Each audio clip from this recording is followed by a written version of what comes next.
Ladies and gentlemen, boys and girls, children of all ages, how you folks doing? Welcome to Smackdown Live. Oh baby, it's that time of day once again. It is time for another Conman live stream. That's right, we're here live with WWE Smackdown Live. Of course, I'm your host. And as always, we're going to jump right into this thing. It's time for that Conman certified roll call. So who do we got in here today? We got P Cash over in the Twitch chat. We got Hassan Khan over in the sports booth chat. We got Shane the Gamer in YouTube along with Ricardo Vargas. We got Julio Orquendo87, how you doing? We got Neek Manalena Spain, Ricardo Vargas up in here, Marcus Ryan, Thunder17, Nathan Noble, nice to see you, Tony Smith up in here, we got Matthew Bonneau, we got Shane Bailey, Tyler Crawford as well, Guan YouTube, Matthew Blackman, nice to see you, we got Bad Vibes, we got Missile Norton, and the last two people is going to be Steve Taylor and Kool-Aid King. Welcome, Kool-Aid King. Nice to see you, buddy. And nice to see all you wonderful fools for being in here today with me. We are obviously on the fallout of last night's Monday Night Raw and of WWE Stomping Grounds. I know that, generally speaking, Stomping Grounds has been covered on Monday Night Raw, but there are a few storylines that we didn't get to touch to. We didn't really get to venture in towards. So we're probably going to see that happen here tonight on Smackdown Live. The big question, though, that was barely English, but the big question is, why did Undertaker come back last night at Monday Night Raw? And why did he save the man who beat him at WrestleMania? Why did he save Roman Reigns? And why is he tagging with him at Extreme Rules? Like, what's that story? Why did Undertaker come back? Amazing moment, but that is the question that we have that needs to be answered today. Here's Shane McMahon with the answer of that. Roman Reigns. He had to face his two greatest rivals, myself and Drew McIntyre, in a 2-on-1 match. His back was against the wall. His fate was inevitable. Roman was so afraid of being humiliated again that he became desperate. He couldn't stand on his own 2 feet, so he called upon the dead man. I've already beaten Roman Reigns, and as for The Undertaker, I've stared into the face of death and survived. I fear no man, dead or alive. If Roman thinks he's going to let The Undertaker fight his battles for him, then at Extreme Rules, Drew and I will make sure Roman's a dead man too. Unlike The Undertaker and Roman Reigns, I just don't come and go as I please. I have a job to do. I run this company the way I want. So tonight, I'd just like to remind the SmackDown roster not to get on my bad side, because quite frankly, I'm pissed. Wow. All right. All right. There will be hell to pay on the path to Extreme Rules. Welcome. Wow. That is very interesting, guys. What a start to the show. But we got ourselves a $2 dono from Mr. Ron Bondi. He says, I didn't get to watch. What did you think of Raw? I thought it was pretty good, my friend. I thought the show overall was really, really solid. Ron Bondi again asking, with another $2 donation, he says, and what do you expect from tonight's show? Tonight's show, I honestly don't expect too much. Simply because we got to see some of the, I would say some of the news stories being put out in front of us last night on Monday Night Raw. We're going to roll the $4 dono right now, though.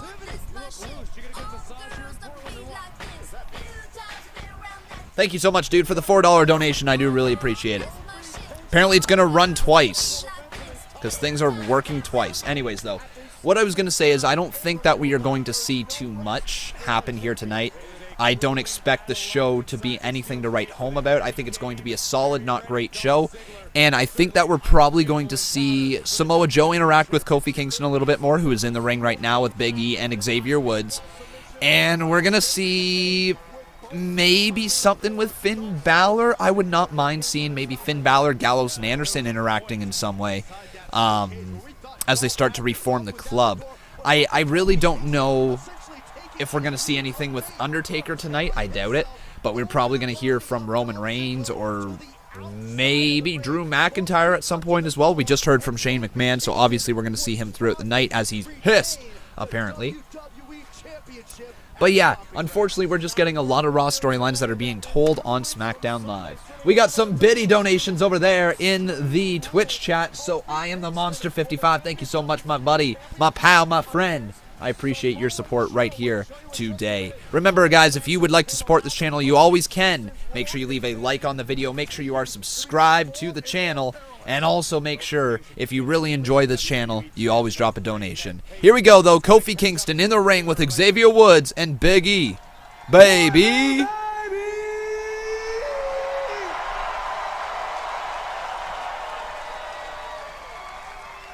Hey, ever since I won the WWE Championship title at WrestleMania, I have not only experienced some of the greatest moments of my career, but also some of the greatest moments of my entire life.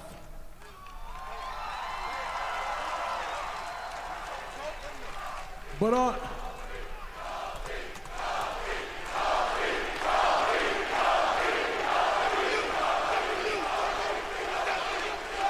just refresh the chat if it goes black, guys. It happens. But on the flip side of that, I've also experienced some of the most painful, devastating, agonizing, brutalizing moments as well. Now, at Stomping Grounds, defending the title inside a steel cage was kind of a combination of both of those things, okay? I went toe-to-toe against a grueling competitor in Dolph Ziggler, to whom I had to take an actual leap of faith over to remain victorious. It was a cool finish. Real cool finish.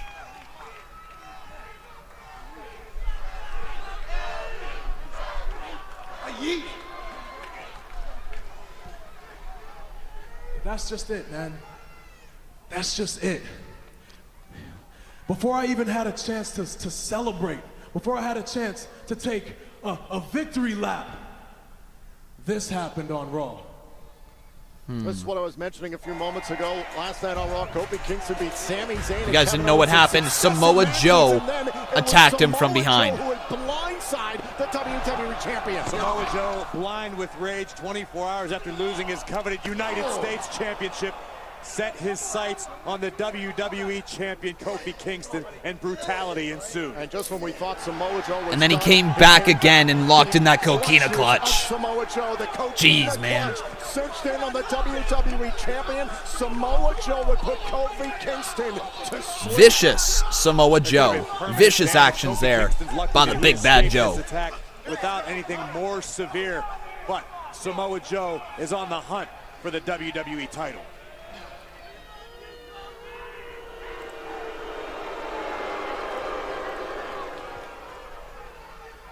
Brutal, Downright devastating, brutal.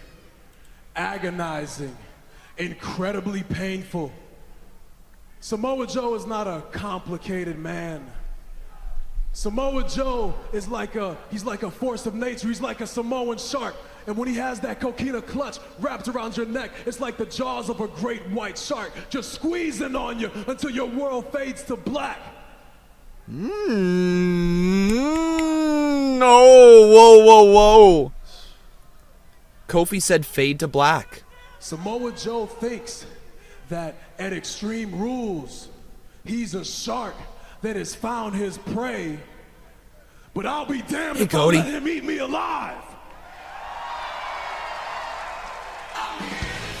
All right, babe. It's my boy, Dolph Ziggler. And I know I just about mispronounced his name right there. Big old Ziggles is in the arena. And he does not like it. I refuse to let this happen again.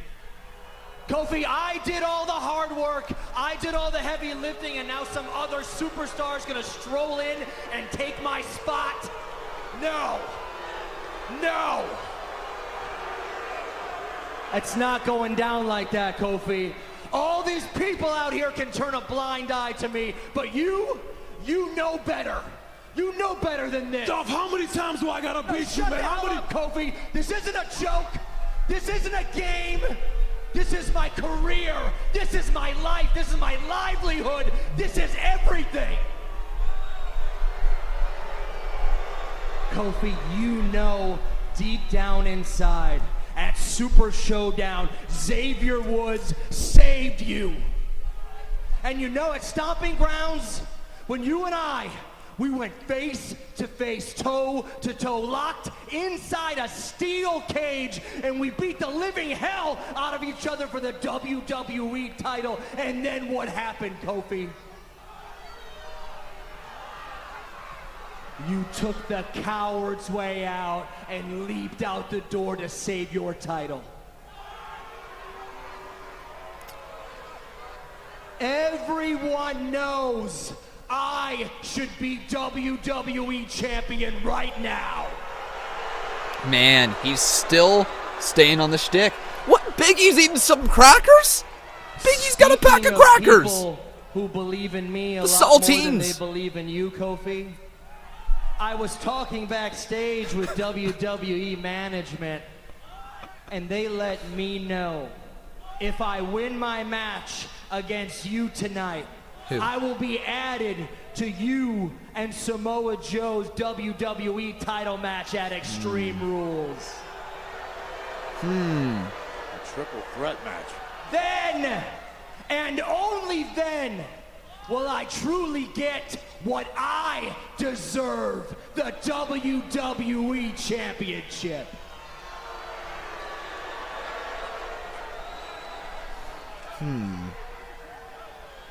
Oh, and there is one more thing, Kofi. You know, since I was talking with management, they told me to let you know that you can't take the coward's way out tonight. Because tonight's match is 2 out of 3 falls. Good luck, kid. I don't know about Dolph's claims about Kofi taking the coward's way out, but Talk about a high-pressure situation for the champion. If it becomes a triple threat, Okay.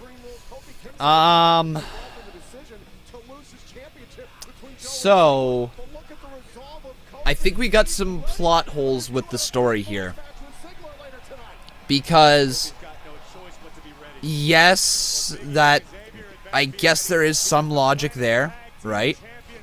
I guess there's some sort of logic to Dolph Ziggler getting one more shot at Kofi. But here's the thing. Hey, what's shaking? Here's the thing, guys. It's me, your main man, Scott Stanford, and folks, I've got some great news for you. We have all of a sudden now, within the last week, yeah, since last SmackDown, we have gotten 3 2 out of 3 Falls matches, and we're going to get, well, this will be the third one this week here. Another 2 out of 3 Falls. And yes, what it is, it's WWE continuing trying not to have wrestling during the commercial breaks, which, you know, I'm totally fine for. It's just kind of, it's just kind of weird, you know, because it's so blatantly obvious why they're having 2 out of 3 fall matches now. It's not to make the matchup more exciting. It's not to be the finish to a feud, even though this one, I guess, kind of dictates it. But again, Dolph Ziggler doesn't have a win over Kofi Kingston. Kofi Kingston has beaten him both times they've been in the ring. So now what you're doing is you are taking Dolph Ziggler, right, and you're putting him in a non-title match against Kofi Kingston, and then saying if he wins that one, he gets another shot to face him for the championship that time. But not just get to face him for it, get added to a completely different match, one that could be a completely different feud that they could start on, they could focus in on, and, you know, make it feel a little fresher. Dolph Ziggler versus Kofi Kingston has happened at WWE Stomping Grounds, and it has happened at WWE Super Showdown, and now it's going to happen on Smackdown Live. And if Dolph Ziggler beats him in some way, shape, or form, he gets added to the match, and then it's a triple threat. And I love Dolph Ziggler, but you can't keep rehashing the same matches over and over again. One thing that the independent scene and, let's say, AEW and New Japan and all these other promotions do is they put on matches that fans want to see, and they build to the matches. The old Attitude Era, what they used to do is they would build to, well, they'd build to the matches. They would do, all right, at SummerSlam it's going to be this guy versus this guy, and then the build ensues, and we don't have a match between them along the way. We maybe get a tag team match where they're either tagging with each other or they're tagging against each other. That would be to the extent of what the Attitude Era would do, right? These days, they just throw people in the ring on a Monday Night Raw and say, okay, wrestle, do a good match. Then next Monday, you're going to wrestle again, have a good match. Then the Monday after that, you're going to have another match again. Then you're going to be a wild card on Tuesday, and you're going to have a match over there. And then you're going to go to the pay-per-view and have a match. And no wonder fans turn on the product by the time they get to that last pay-per-view match, when it should be a hyped-up match, and instead all you can focus on is the fact that you've seen it 20 times in the previous 3 weeks. We got ourselves a $2 dono from Hunter Hand. Says Bray's pig was in the background. I totally missed that part. Let me take a look on Twitter, see if we can find a photo for you guys.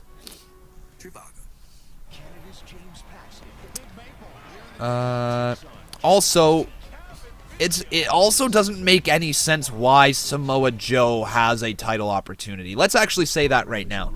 It makes zero sense that Samoa Joe has a title opportunity, other than the fact that he's a big bad beast who can absolutely murder anybody in his path. Right? It doesn't make any sense. So what this should have been tonight is it should have probably been Dolph Ziggler versus Samoa Joe. Maybe if you wanted that 2 out of 3 falls, throw it in the 2 out of 3 falls match and say the winner is the #1 contender for the WWE Championship. Then all of a sudden there is some steam on that feud. You have Dolph Ziggler who wants one more chance, and you have Samoa Joe who attacked Kofi Kingston from behind. That makes a perfect segue into a #1 contenders match. Both of them want their hands on Kofi. Make them fight for the opportunity to get to the WWE Championship. Elevate the title by elevating your other superstars, by making matches feel bigger when they're really not all that big to begin with.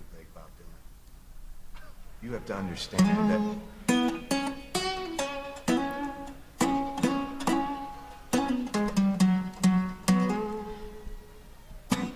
Are you done? No, actually, I'm working on a little something, so I'm gonna keep on playing, okay? Oh, never. Strum that guitar one more time and I'll shut up the dark side of your moon. You tell Shane before Undertaker sends him 6 feet under at Extreme Rules, him and I have some unfinished business and this needs to end. I'm sick of it and the entire WWE Universe is sick of it. Wow. And there's Shane. Some cool jams, man. What you doing? Listen, Cool. man. What? The Miz was out here running his mouth. He says he wants another match with you. With me? Yeah, with you. Really? The Miz? Can you believe it? I should. He's just here. Just I should run down there and beat him. That's what I should. I should beat on him. Yeah. He really wants a match him with a me? lesson. Sounds like it. Then he's got it. He's got it tonight. Nice. There you go. If, of course, he can beat you. 2 out of 3 falls. Are you ready for that? I'm ready. I love it. I love that idea. Go. Get me in a good mood, because I'm not really in a good mood. Because I'm ready. I'm ready for the big time. The Miz has got to be some sort of glutton Oh for my punishment. God. Why would he challenge the best in the world? Um, So, and just like that, we have another 2 out of 3 falls match. Okay. I don't want to sit here and bitch and moan, okay? But we do not need 2 out of 3 fall matches every single match because you do not know how to book your TV show around commercial breaks. Okay? We don't need that. We just don't need that. There's no reason for it. 2 out of 3 fall matches are supposed to be culmination of feuds. They're supposed to be something that makes a match bigger when there's 2 very even superstars fighting each other back and forth and you want to find out who the better man is. That's just what 2 out of 3 fall matches are used for, not to be overexposed on TV every single week. You sprinkle them in here and there, yeah, absolutely, because they make a match feel bigger. But what you just did is you just devalued the other match that you made earlier on in the night. All of a sudden you have 2 out of 3 fall matches on the card. That doesn't make sense. It makes 0 sense. Anyways, though, we got ourselves a tag team match right here. Daniel Bryan and Rowan taking on Xavier Woods and Big E. Tiger Kyle, so Detroit Tiger Kyle says, do you think WWE and an AEW invasion angle would be cool? It would definitely be very cool. I think a lot of people would enjoy it. Thanks for the $2 donation, my friend. And we'll roll that right now. We got ourselves another $2 dono from Mr. Ron Bondi. He says, submission match, tables match, maybe a 4 corners. Yeah, there's just different matches that they can do, eh, man? Absolutely. And Hunter Hand, I totally saw your donation earlier as well. I believe I might have skipped over it. One sec, let me go back and find it right here. Yeah, Hunter Hand says, I think Husky was named after the NXT character. He absolutely was. It's totally a play on his old character. Thank you so much, my friend. I appreciate your support. Man, I don't know why things have been kind of not working. Anyways, though, let's get them all up here on the screen. We got to get Rowan on there, and then we're going to ask you guys over on twitter.com/Conman167 who is going to win. Lou Dog, I'm going to ask that you please stop spamming that in the chat if you don't mind. It's a little interesting, yeah. Oh, yeah, right. His name's Eric. Eric Rowan. That's his name now. There we go, Eric Rowan, right beside Daniel Bryan, the tag team champions, and they are taking on Xavier Woods. Where's Xavier? There we go, Xavier, and man, Daniel Bryan just continues to stomp away on a fallen Xavier in the corner, and Big E right there. Big E. Boom. 2 kick out by Xavier Woods. And this is going to be interesting. I want to see how these guys actually form this match, because this could be one of those matches that are supposed to not go over commercial break, but I don't know how they're going to make it work unless something else kind of happens. And did I miss? This is not for the tag titles or anything like that, right? Bradley dropping $2 more. He says Shane should just go away. We have all had enough. At this point, it's tough. It's tough not to agree with you, my friend. It really is. Daniel Bryan, oh, he drops the knee right across the back of Xavier Woods' head. Here's the cover. Referee, 2 count by him. Boom.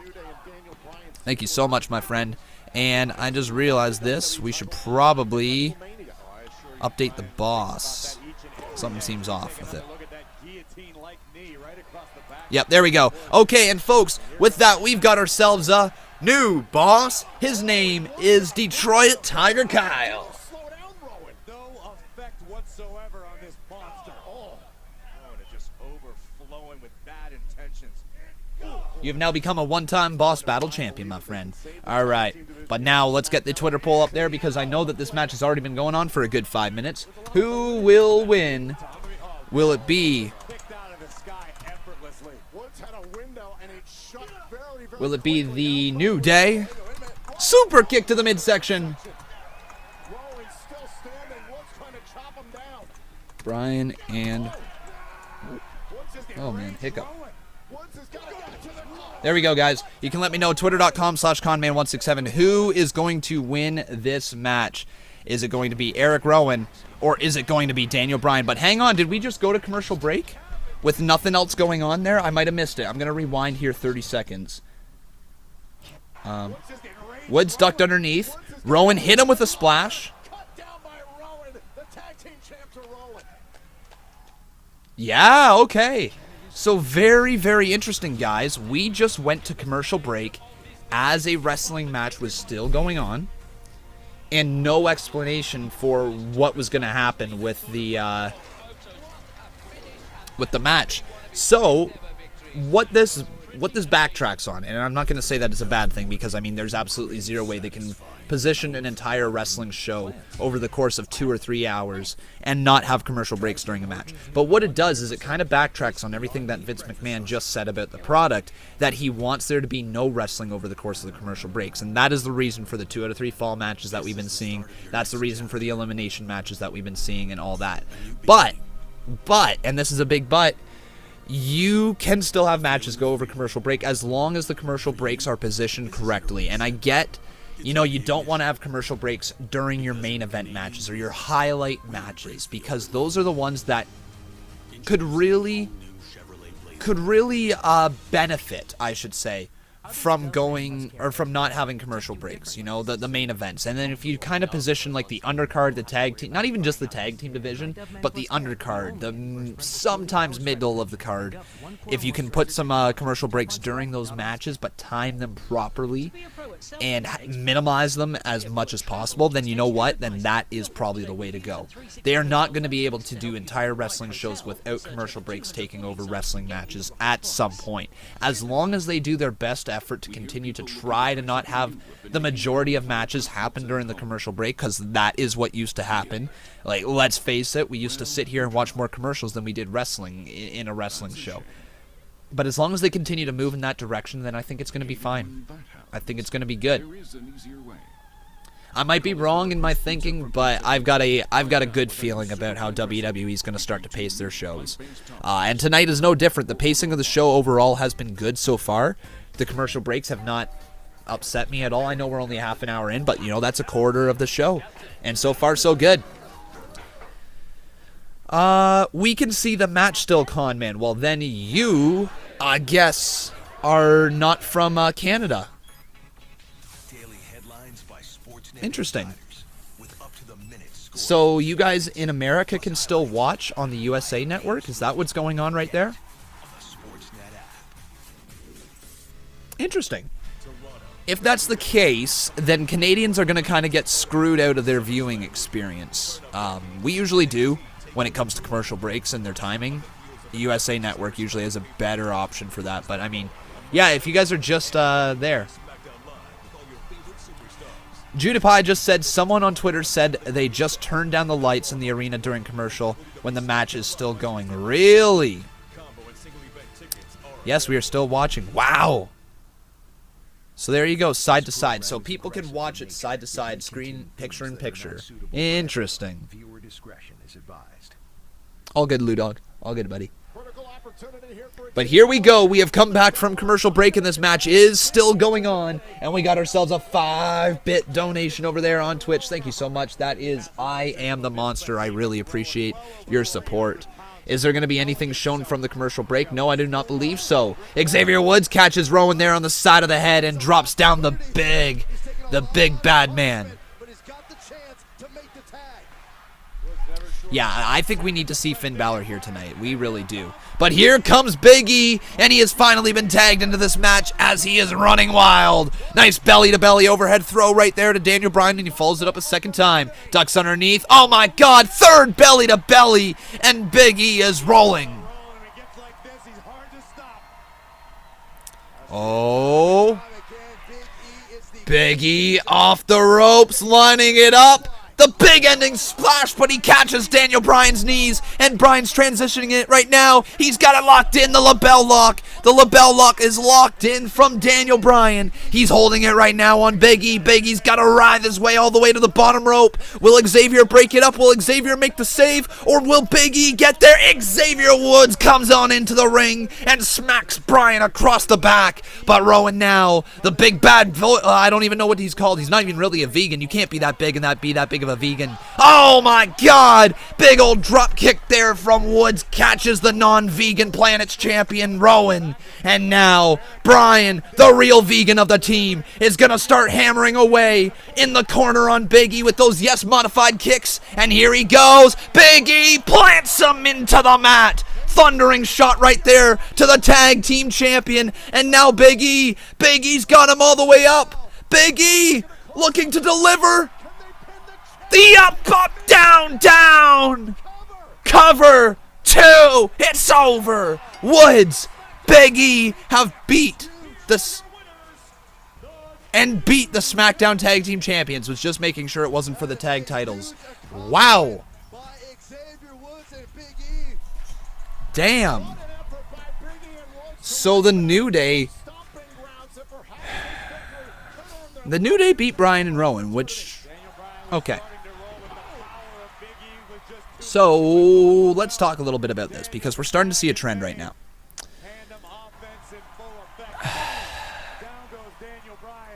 You don't want to see your champions lose as often as Bryan and Rowan are. Oh, from behind, it's Kevin Owens and Sami Zayn, and they're attacking Big E and Xavier Woods. They're hammering away on him, and now Rowan joins in on the pounding. There he goes, going right after Big E. And Kevin Owens and Sami Zayn are here tonight, and they're attacking Woods still. Heavy machinery. All right, here they are. After a great showing at WWE Stomping Grounds, Kevin Owens and Sami Zayn can't believe who's running at them. And Nantucker Knight's going right after Kevin Owens. how long it took for Otis Dojovic to get to the ring. That is hilarious. Make Otis' new gimmick just that he is extremely slow at running. That needs to be his new gimmick. Super kick right there to Rowan, and Big E sends him thundering over the top rope, down to the ground, and the New Day alongside of Heavy Machinery is standing tall. Man, alright. Are we going to get ourselves an 8-man tag team match as we come on back from the commercial break? Is that what we're doing there? No, we're just going to take it one game at a time. We're going to have a good team. We're excited. We're going to win this World Series and the next. Guys, I got to show you the bump that Brian just took. Take a look at this bump. Oh my God, Brian as he lands on the back of his head. My God. Oh. Like, damn. Just look at that thundering shot right there by Big E. That's insane. Remember, guys, you can always send GIFs of the matches that are going on, or if you got some photos that you kind of want to share around, and talk to the channel about them, obviously, you know. But still, you can send them over there on twitter.com/Conman167. Make sure you do so, and I'd love to see what you guys have to say.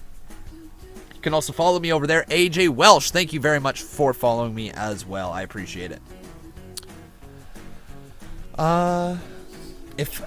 If I ever have a pro wrestling company, you're hired for main color announcer. Team, great work as always. Thank you, dude. I appreciate it. Hey, if you ever have a wrestling company begin, I would love to be on commentary for you. Sure. Hey, Conman, do you think Bray Wyatt will show up tonight? I hope he does. No, I don't think so. Yeah, and if somebody can send me the picture of the pig, what's his name? Husky the pig? That was apparently in the background. I didn't get to see it. If you guys can send it, I would love to pull it up right here on my Twitter. So if you guys could send it to me, that would be amazing. Any one of you amazing human individuals. With more options in Canada from coast to coast. Seth Vanderloo is saying, please send more gifts. I don't have cable, so there you go. It would be really cool to kind of have like a running, like if I follow just a certain amount of Twitter accounts that just repost like GIFs of the moves that happen, and I kind of just like had a specific GIF place for their like latest tweets. That would be really cool, but I don't think there's any way I could automatically set that up and avoid all the copyright issues that would come along with it, unfortunately. But yeah, my Twitter is always a great place to reach me. Christopher K. Smith is saying it sucks that Heavy Machinery had to use their first names. Thanks, Vince McMahon.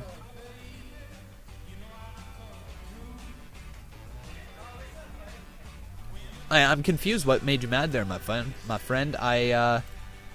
Otis and Tucker. Otis Dojovic and Tucker Knight. Is it that bad of a name? I don't know. Like, would you just prefer it to be Dojovic and... Or no, Otis... Yeah, Otis Dojovic and... Yeah, you just want it to be Dojovic and Knight. Or maybe you're just saying something and it's just going... I don't know.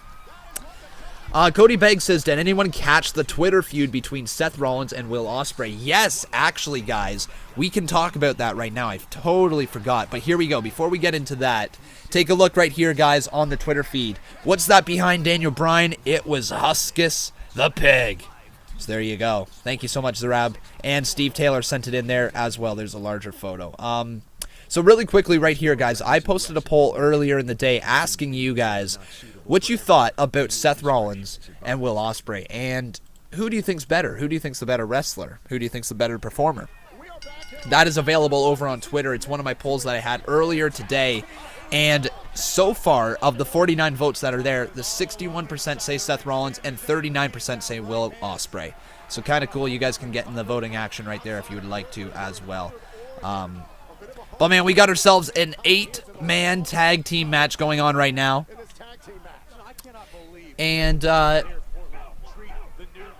guess this is one way to get as many people on screen as possible.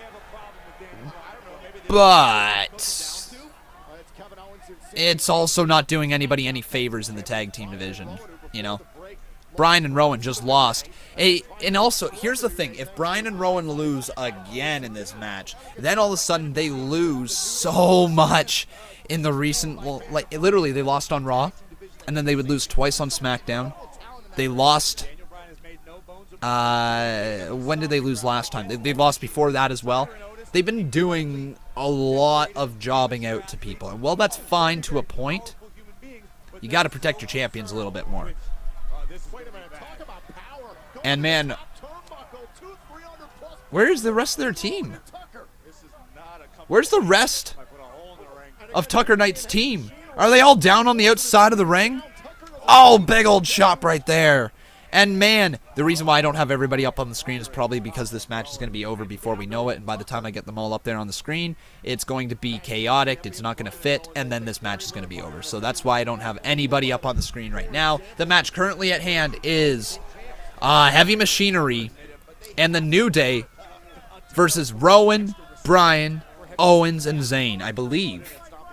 These two truly did push Rowan and Bryan to the limit. One of the best matches of the night. At least I want to say that's what it is right now. I don't see anybody in Tucker Knight's corner. This isn't a 4-on-1 handicap match, is it? Better not be. But nobody's up in his corner. Bryan's problem isn't with them as athletes, it's with them as people. What they stand for. Stakes and weights. Animal flesh. Oh, here we go. Rowan lining it up. This might be a giant superplex to Tucker Knight. Delivered from Rowan. Here's the cover. 2, and there's both members of the New Day. And they're finally getting back in this action. And oh man, things are starting to break down. Bryan with a running knee to Biggie. And we got a $1 donation from Tevin Walker. Tevin, thank you so much. Oh, what a choke slam to Woods. Woods, man, hit hard. And Rowan absolutely decimating Tucker Knight. Bryan all the way up to the top rope, and Bryan. Oh. Tucker with a clothesline from hell that would make JBL proud. And Tucker Knight, he can close in on a tag as his buddy, his pal, Otis Dojovic is ready to get that hot tag. Otis, the big human cannonball, ready to be tagged in. Tucker Knight makes the tag. Bryan makes the tag to Zayn as well. And Zayn is officially in this ring, as is Tucker Knight as he bowls over, not Tucker Knight, sorry, Otis Dojovic. Otis Dojovic bowling over Sami Zayn right there, spinning him around. Oh, Kevin Owens looking on, and a nice slam right there. He can't believe that Otis just did that to Sami Zayn. Zayn in trouble, clothesline in the corner. Back goes Otis, second clothesline. Kevin Owens can't believe what he's looking at. Otis. Kevin. Wait. Kevin. Kevin's walking out on Sami. What the hell? Kevin just left Sami. But it doesn't matter, as we got ourselves a caterpillar. Oh my God. Most ridiculous thing there is. And now it's time for the compactor. Much smoother. Good job, Heavy Machinery. Pin Sami Zayn. Much smoother. Much smoother, much better. There was impact on that slam from Otis, and then Tucker Knight got some air there as well. Congratulations goes to Tucker Knight, Otis Dojovic, Big E, and Xavier Woods. Very fun match. However, again, Daniel Bryan and Eric Rowan pick up another loss. Another one. But regardless, guys, that was an entertaining match.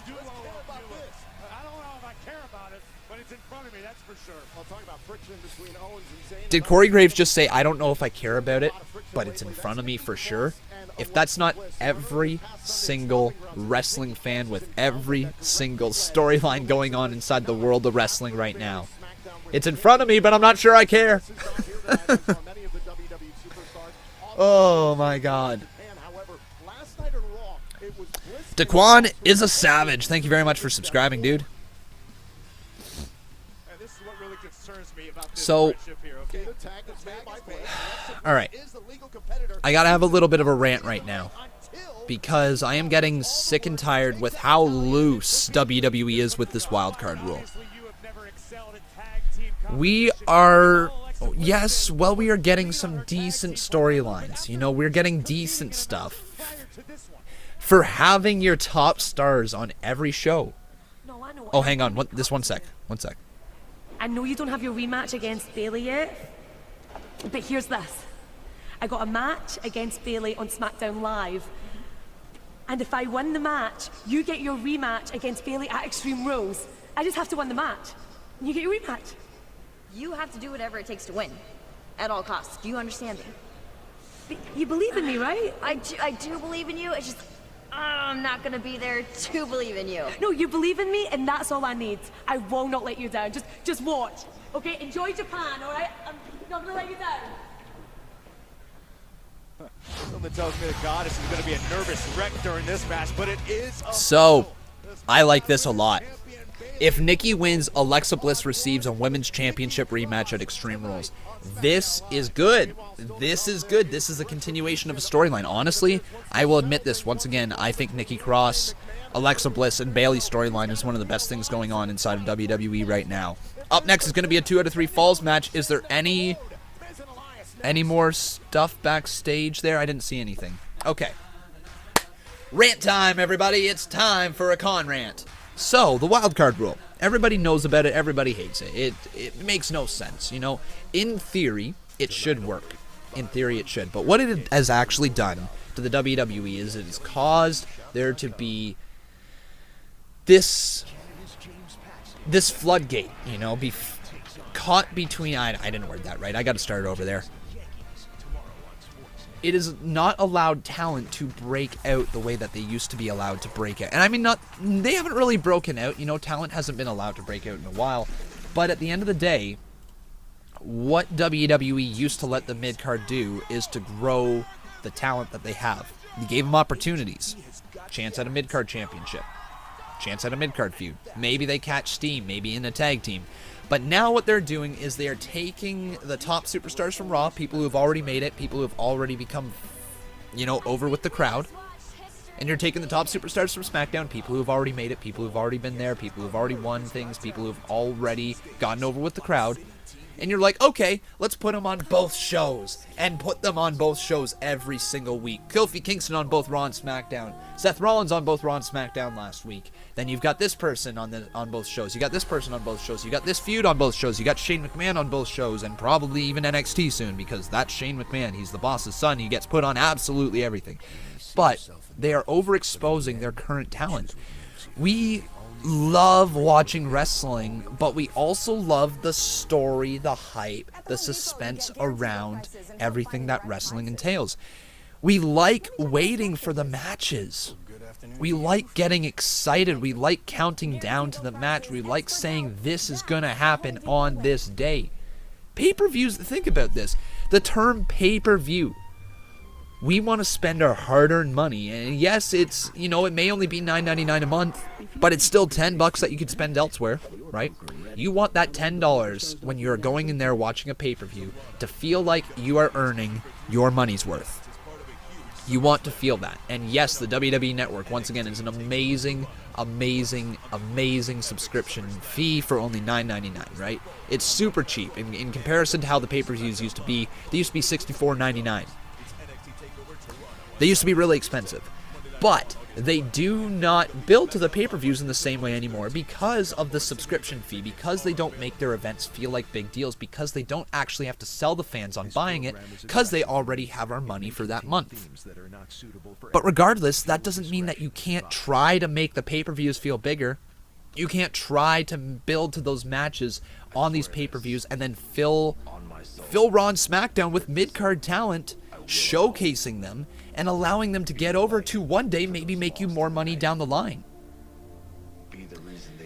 If you allow your talent the opportunity to shine on Raw and SmackDown, you give them actual storylines, you give them TV storylines, then maybe one will morph into a pay-per-view storyline. Not every story you write is going to be big time, big money, and end up on a pay-per-view. Sometimes you only need a 2-week story, sometimes you only need a 1-week story. But you need to use your talent that you have on the roster and not overexpose them twice a week. Not sometimes 3 times a week, sometimes 4 times a week they're on WWE TV. If you have a pay-per-view, You have maybe an NXT or a 205 Live showing from one of those superstars, and then you have Raw and SmackDown. Sometimes superstars can be on TV 4 times a week. You gotta be able to find a way to expose the talent that you have, because this is the most talented roster WWE has ever had in terms of in-ring skill. There is not a better roster out there in the history of WWE in terms of in-ring skill.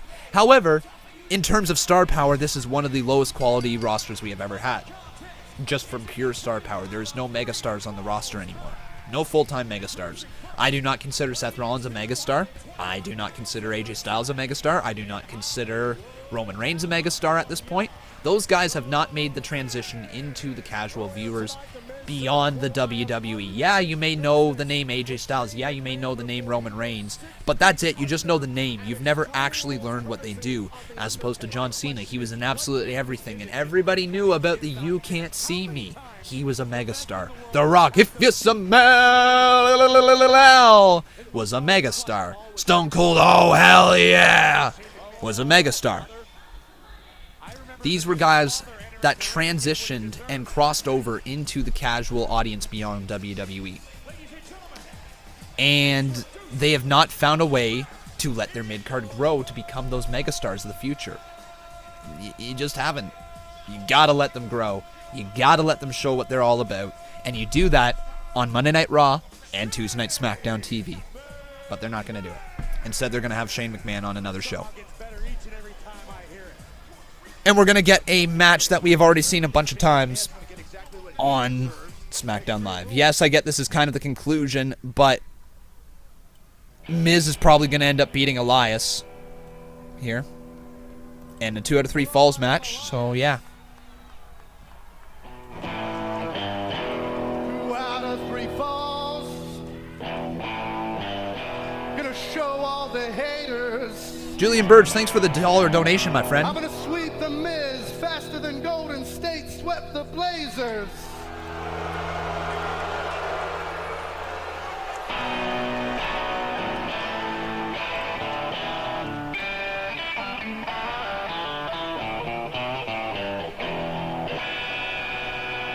Thank you. Good night.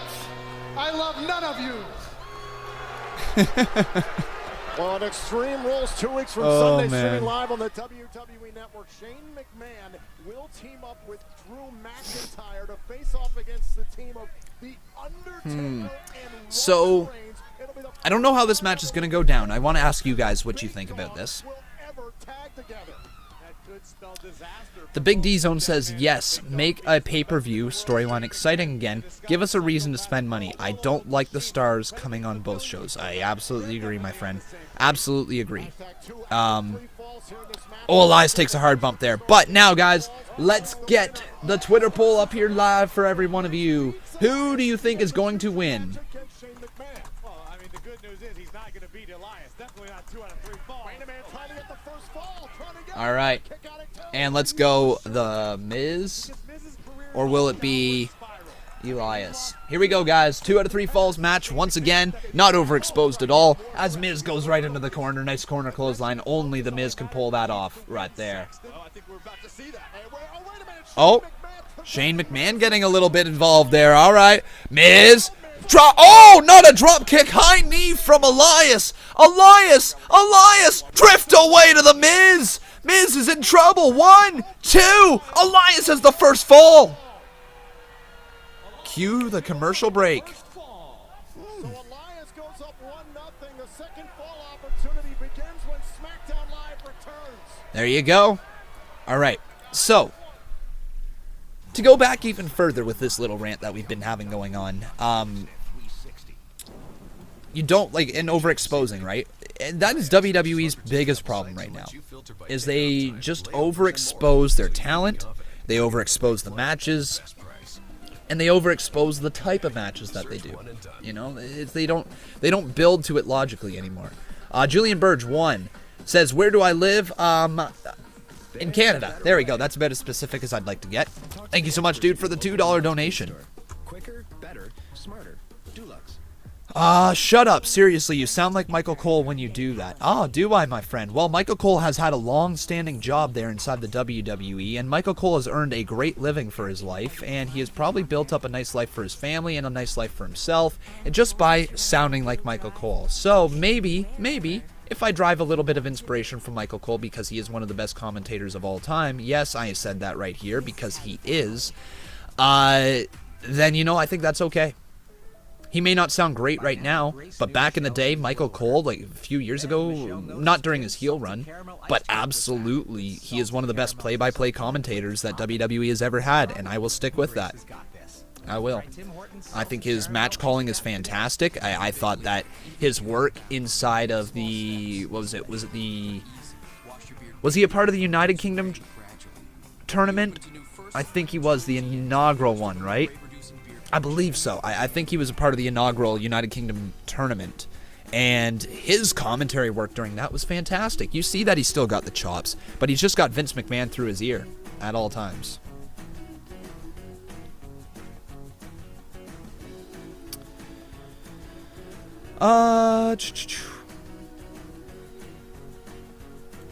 Yeah, UK Championship. Okay, cool. Good to hear. We're going to roll a couple quick ads right now, guys, so if you're enjoying the show, please make sure you have ad blocker disabled. If you're really enjoying the show, though, you can always drop a donation. It doesn't matter how much or how little, any little bit is appreciated. Also, make sure you're leaving a like on this video.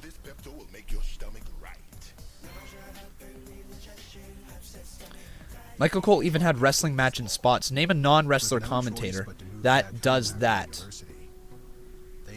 Non-wrestler commentator. What's his name? Matt. Oh, Matt Striker? They were right. Was he? Yeah, Matt Striker, right? Or was he a wrestler, too? Hey, what's up, my friends in Canada? It's me, your buddy, your pal, Scott Stanford, with your WWE News Slam. Was Matt Striker a wrestler? Yes. Okay, he was. Okay, so he was a wrestler. Yeah, so you're right, man. I don't know. Yeah, you might be onto something there, man. Cool. Hey, Adam Grant, how you doing, my friend? Welcome to the show. So yeah, I forgot also, I gotta update the little results tab right here. So it was Big E and Xavier Woods versus defeated Daniel, Bryan, and Rowan. Then we had, what did we have? We then had Kevin. Nope, we had the faces again. New Day and Heavy Machinery defeated Kevin Owens, Sami Zayn. Who else did they defeat? Daniel Bryan and Rowan. There we go. Results are now all up to date, guys, and we currently have this match going on. It is Elias versus The Miz. 2 out of 3 falls match. And again, guys, the Twitter poll is saying that 67% of you are voting for The Miz, 33% for Elias, and that's not too shabby. I kind of want to agree with you. But remember, guys, you're also, if you're enjoying the show, make sure you are subscribed to this channel. Right hand there to The Miz, catches him flush on the face. Another right hand, and Elias is hammering away there. This was before the commercial break. If you saw Shane McMahon get involved there, it caused a bit of a distraction, and that as Miz came into the ring, a high knee from Elias caught him there, and that led to the drift away before the commercial break into the 1, 2, 3.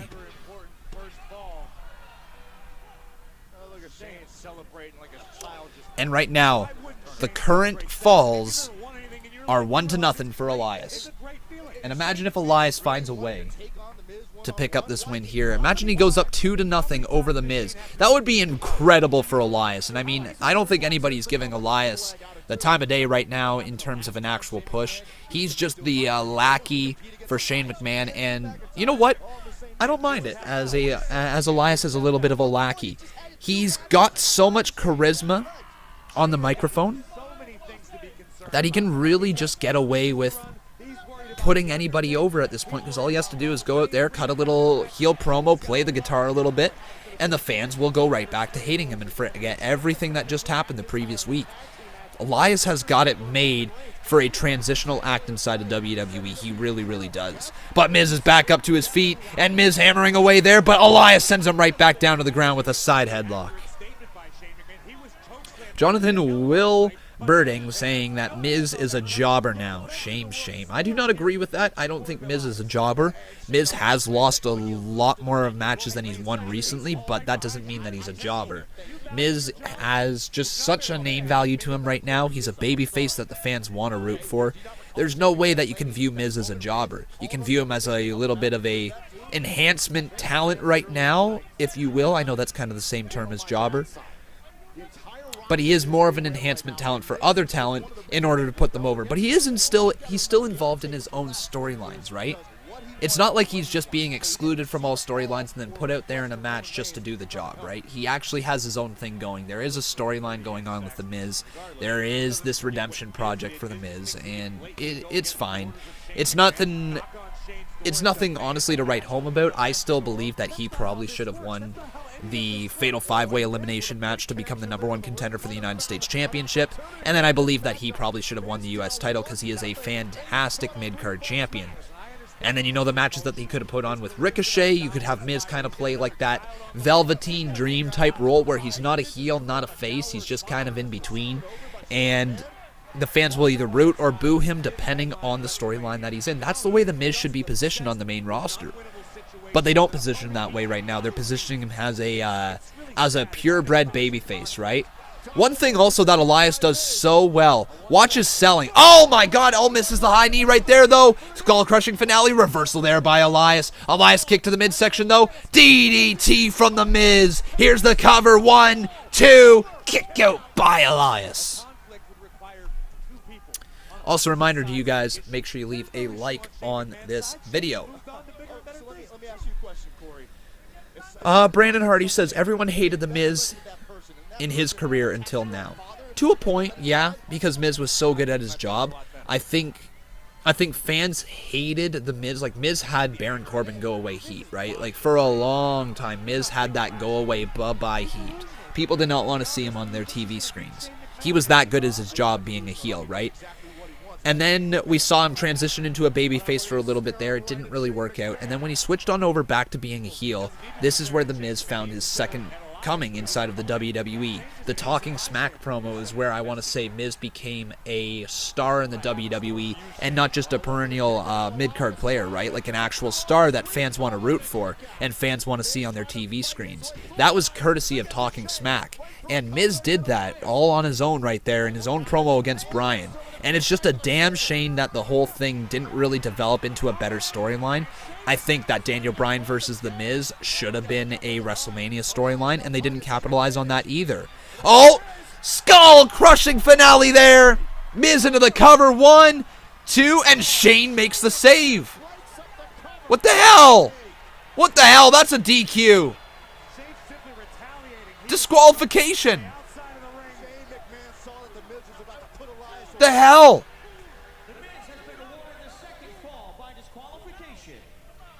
Just the second fall, though.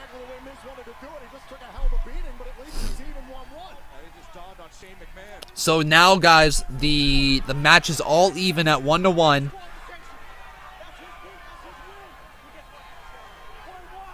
"1-1" says the ref.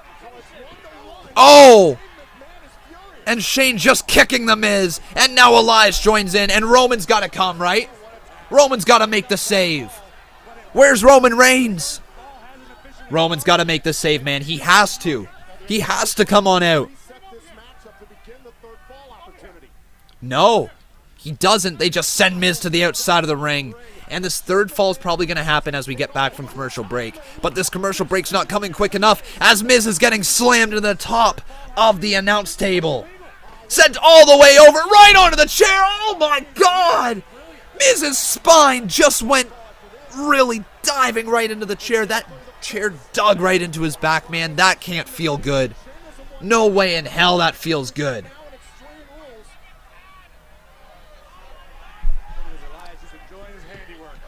Oh, and now Elias again. Just stomping away on the Miz. And poor Miz, man. Poor Miz. Are we gonna restart this match at all? Like, are we gonna get this third fall going anytime soon as Miz gets sent into the barricade? And there's a guy front row with a support Wrestle Talk shirt. That's kind of cool. We should get a support Conman shirt. Speaking of support, right here, we got a $5 donation from Scanlon WWE Roman Reigns fangirl saying, what do you think of The Undertaker showing up and aiding Roman Reigns in the 2-on-1 handicap match, now working Extreme Rules together and facing Shane and Drew? There's a no more Shane chant. Wow. Spear to the Miz. I think it's okay. It's nothing super creative. You know, or sorry, sorry, not that. Sorry, I was talking about the wrong thing. No, I think that it's very interesting. It's something that's different, right? It's definitely it's unique, and it's going to be a conclusion of the feud, which, you know, I'm down for. Well, thank you so much, my friend, for the $5 dono. Elias drops the elbow on the Miz. That's got to be it. 2, Miz loses, and Miz gets screwed over again. And cue Corey Graves gawking all over Elias. Shane McMahon is the reason Elias has his arm raised. I disagree strongly. Shane was there for moral support. All right, that is what it is. So we are not going to get the Miz versus Shane McMahon here tonight, unfortunately, guys. No Miz versus Shane. No Miz versus Shane. Such good shit, pal.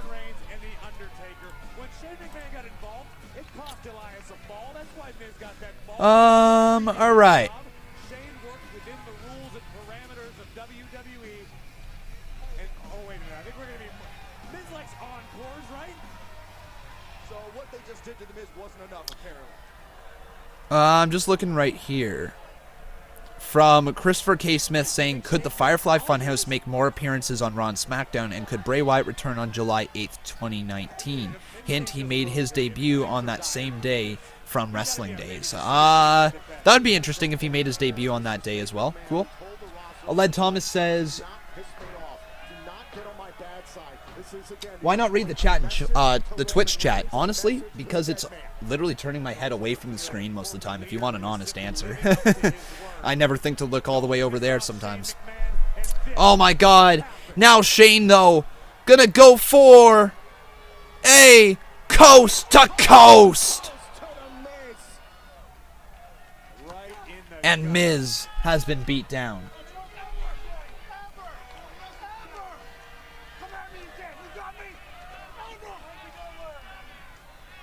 You're so done with chat. Okay. It's obviously clear when you're in charge, you do whatever you want. It's obviously clear that when Shane McMahon tells you not to piss He should him off, not you don't talk piss like him that. off, okay? He was in here. We have a job to make this chat And in 2 weeks from Sunday at Extreme Rules streaming live on the WWE. Twitch Mobile is acting up. It's blank. Oh, okay. Weird. Okay, so Twitch is acting up. Sorry, Twitch viewers. I don't know what's going on over there, guys. I apologize. And Shane and Elias have laid out the Miz. Here's Caleb Braxton backstage. Please welcome the extraordinary man who defeated Andrade in an extraordinary way at Super Showdown. I agree, Bradley. Thanks for the $2, bud. Finn Balor. Here's Finn again. Hey, Finn's on the show. Somewhat. Finn, we saw your intensity on display in your match against Andrade. What brings out that different side of you?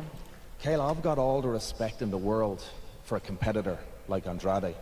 The way he pushed me to the limits like that, that's a true testament to his skills in the ring. But the way I see it, the better the opposition, the better I have to be to overcome. Well, speaking of opponents, who's next for Finn Balor? Well... Oh? Buddy? Buddy? Buddy? Is it Buddy? Oh! Oh! Ho, ho, ho, ho!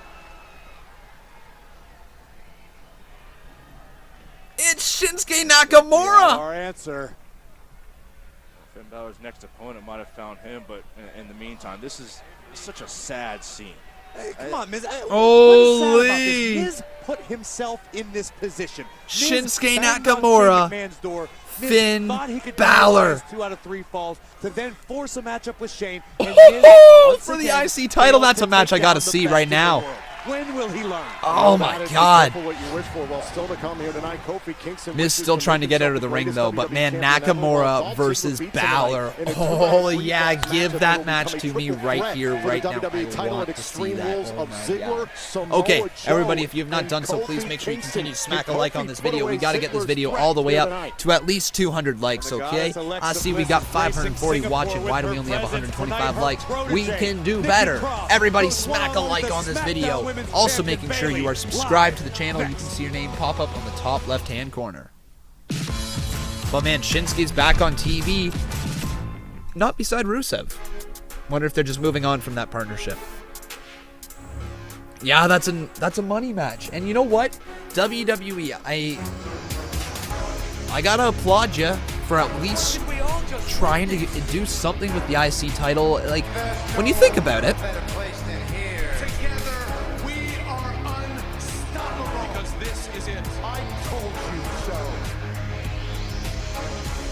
when you think about it, the IC title picture right now, it's been decent. Yeah, it's been left off TV for the last little bit, but it also had a prominent position at WWE Super Showdown, where it was Andrade versus Finn Balor, right?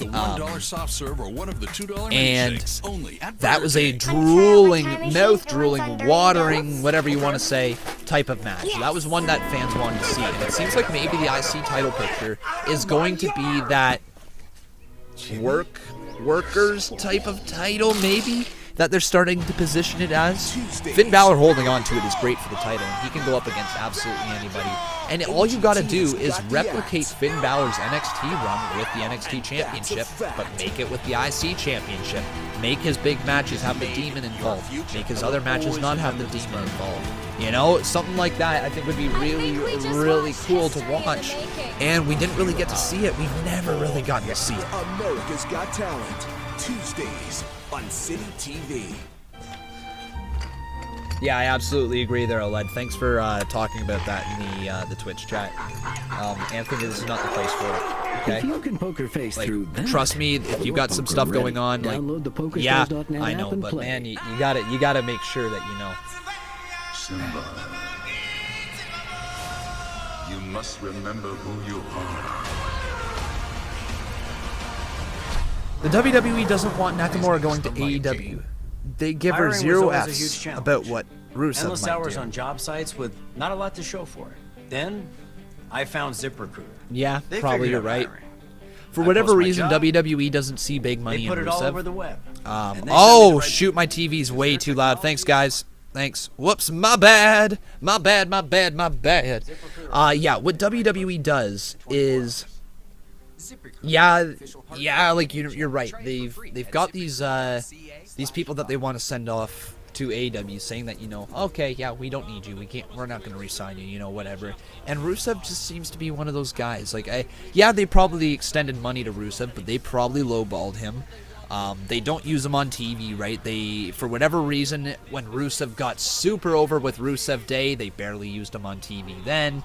They didn't really work him too well, right? And as a result, maybe Rusev would be better off going somewhere else, because Rusev has so much charisma. He's just got so much going for him. It's a shock that they don't use him on TV.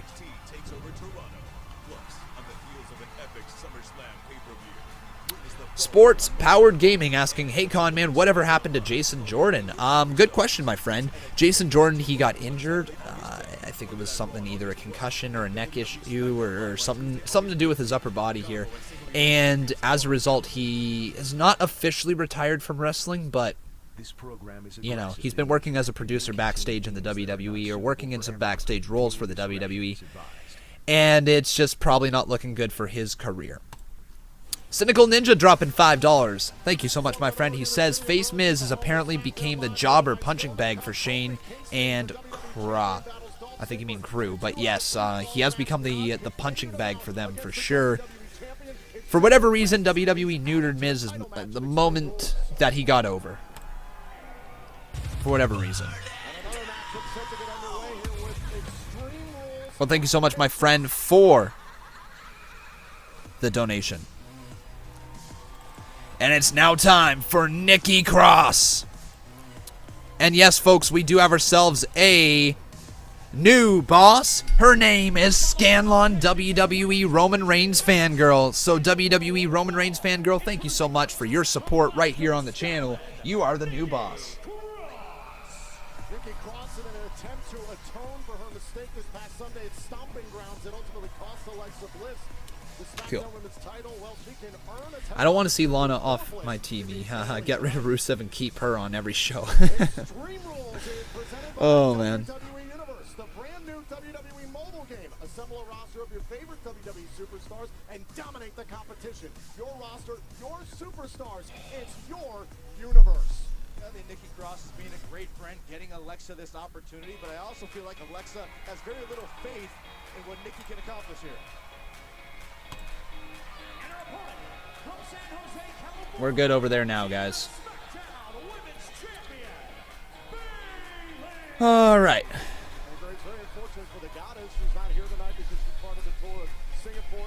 If Rusev makes big success in AEW, then WWE will regret not using him.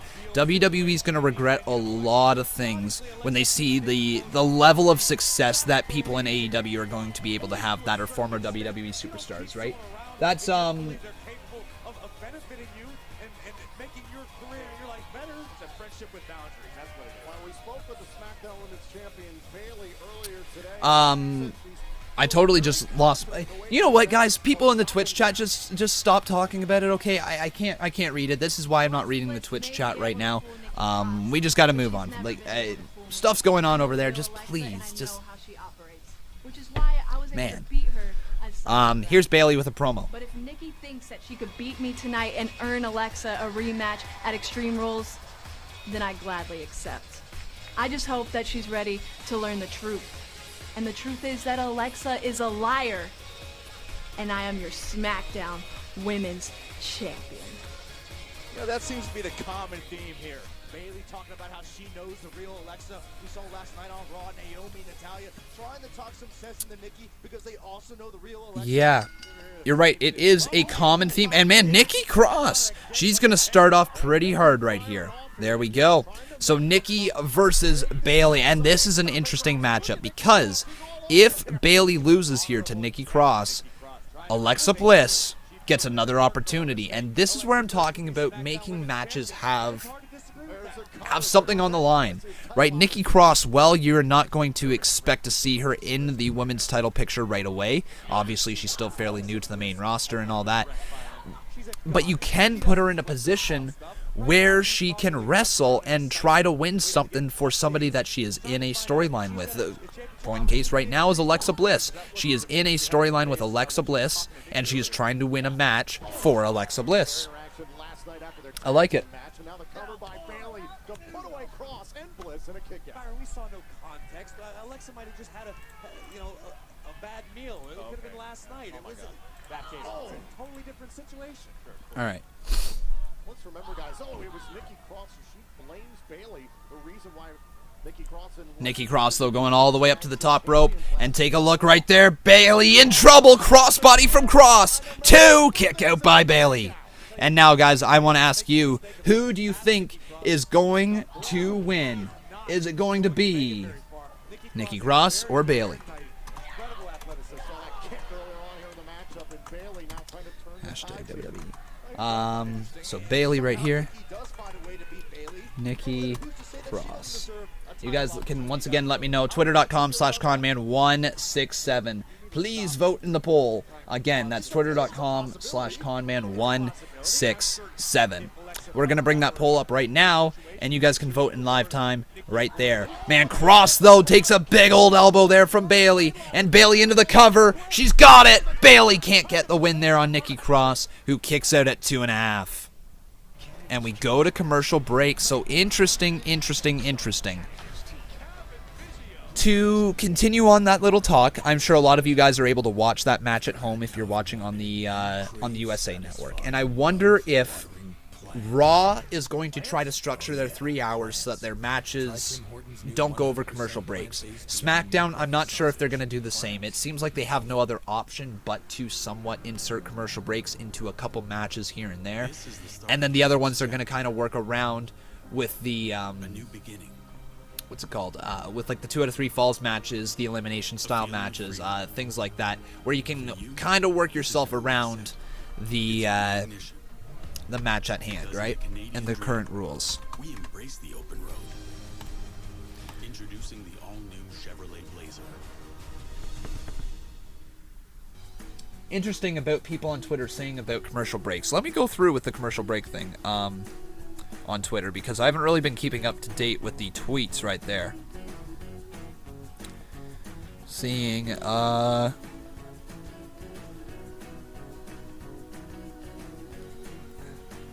it's just hilarious that they announced that there was going to be no more, like, you know, there was gonna be no more, like, matches during commercial breaks literally, like, a day ago. And then a day after that, they've got matches during commercial breaks. Like, I'm not mad about it. It's not like it's been a terribly paced show. But Raw did such a good job with their pacing last night. SmackDown's been doing fine. It's just not a show to write home about today. It's been actually kind of weird, to be honest. If I'm literally being honest, it's been a little bit of a weird show. Just matches having stipulations just to have a stipulation. You know, whether it's the 2 out of 3 falls matches to get to Shane McMahon, or whether it's another 2 out of 3 falls match, or whether it's Nikki Cross trying to win for Alexa Bliss in order for Alexa Bliss to get the title match at Extreme Rules. There's just a few things that are weird with this show here tonight. Just the stipulations. But overall, the wrestling on the show has been decent. It's been decent. Like I said at the start of the show, I didn't think that it was going to be a SmackDown to write home about. I thought it was going to be a good, not great SmackDown, and so far it's living up to my thoughts.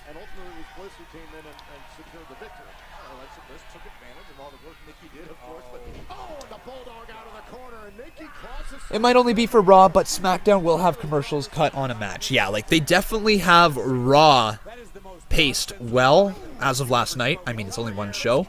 2, kick out by Bayley.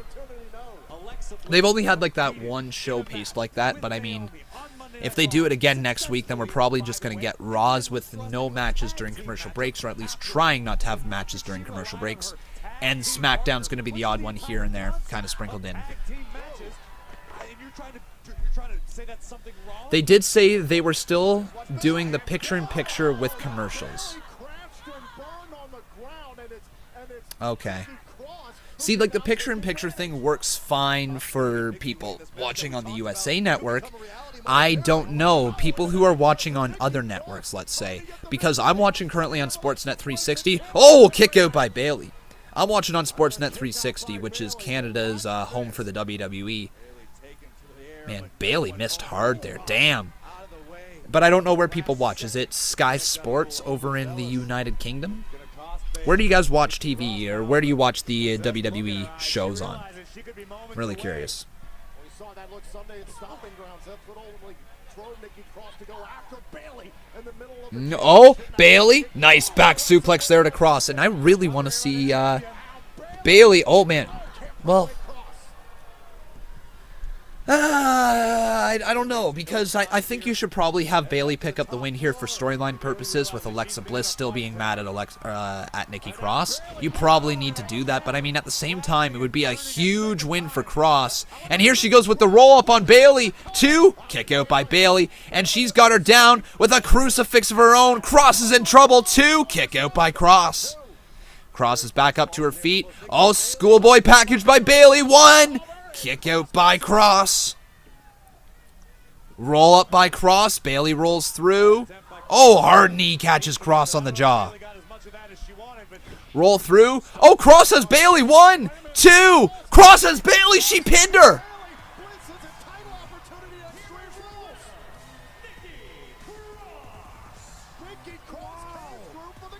Wow. They gave Nikki the win.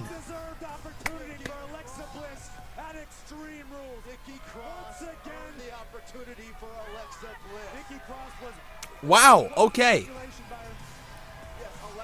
That is intriguing. That opens up some doors.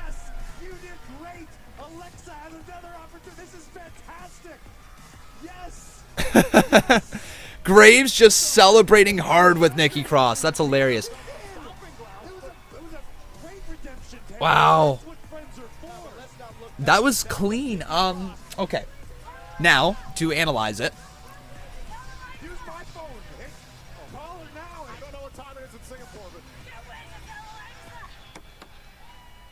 This is going to be great. Can you imagine what this is going to feel like? You did it. The world just... Cross is just so happy. Okay, so like I said, just to dial it back now a little bit, we got to talk a little bit about this whole thing with the champions losing inside of WWE.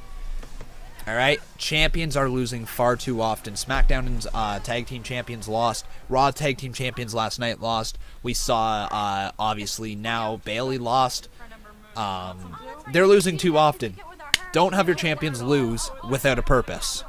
Actually kind of funny. Hey, watch your back. Okay, watch your back. Okay. Truth. You Ryan? What are you doing in there? You know it. You got to hide around here. Oh, no. What are you doing? You by yourself? Hold up. I don't have a referee. In fact, I have nothing right now. My life's a sham. Look, I know I deceived you by dressing as Carmella to capture the 24/7 championship last week on Smackdown Live. Yes, you did. Truth, you invaded my wedding. That was my special day. I spent months and months planning, spent thousands and thousands of dollars of my mother-in-law's money to create that special moment of me walking down the aisle as the 24/7 champion. And you took that away from me. Then I didn't recapture the championship on Monday Night Raw. I have nothing now. And I know you have a heart of gold in there somewhere. But I want you to know, you've ruined my life.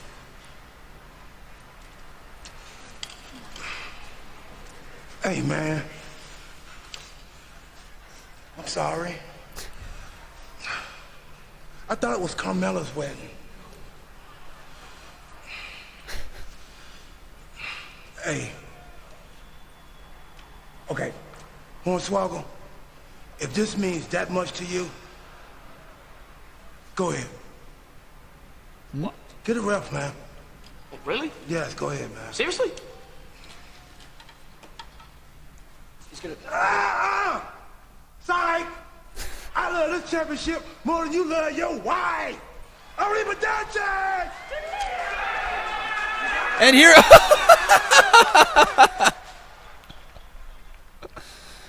Oh, poor Drake. Poor Drake. Poor Drake Maverick, man. Poor Drake. You guys were saying that Rambling Rabbit was there. I totally missed it. But let's see if we can find the Rambling Rabbit. Where was the rabbit, guys? We need some photos. We need some gifs. We need something of the Rambling Rabbit. Where was he? I missed it. I don't see where it was. Yeah, if anybody can please tweet that at me, that would be greatly appreciated. That way we can take a look for the Rambling Rabbit, and we can analyze it a little bit more right here. All right, the 24/7 championship continues to be absolute gold. It really does. It's a good freaking title right now. The championship is still ugly. Like, ugliest championship of all time? Might be. It's up there, right? But at the end of the day, it's been nothing short of entertaining. And that's all you kind of want with the WWE. That's all you want when you're watching the show. You just want to be entertained, right? Like, at the end of the day, that's all we all want as wrestling fans. We just want to be entertained. We really just... Oh, my God, my back is so sore. We really just want to be entertained. We really just want to see some good stuff happen on our TV screens. Stuff that we can be invested in. Stuff that makes us laugh. Stuff that, you know, makes us scream at the top of our lungs. Stuff that makes us mad. Stuff that makes us happy. That's what we want with wrestling. And it's just been all making us mad over the last few weeks. Last week, obviously, and Stomping Ground was good overall. But yeah. Here we go. I think we now got ourselves a photo from Steve Taylor. Oh, there he was. Yep, Rambling Rabbit was right there in the background. Not sure if you guys can see that. That's actually just Sonya Deville. Yeah, see if we... Never mind. But regardless, right there in the background is the Rambling Rabbit. Tough to see. It's very, very small.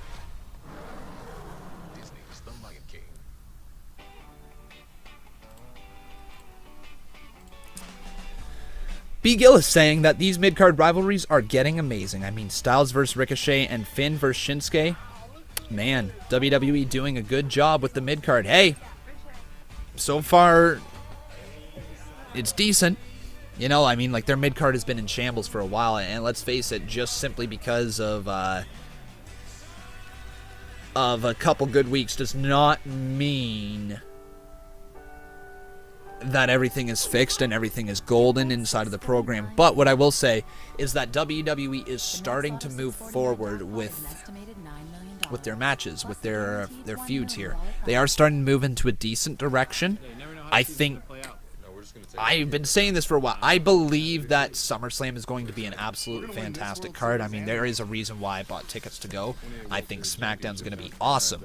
Not SmackDown, sorry, SummerSlam. I think SmackDown is going to be awesome tonight, but SummerSlam is going to be awesome. You know, it's going to be really, really good. And I think the card that we're going to get at SummerSlam is going to be stacked to the brim. From the mid-card matches to the specialty matches to the one-off feud matches to the championship matches. They're all going to be awesome. And I can't wait to see what happens at SummerSlam there. But to get there, we really, really need some more intense feuds, and hopefully they pick it up in the coming weeks. People asking me to retweet it. We'll retweet it right now. Steve Taylor will just retweet that so people can see the Twitter photo right there online.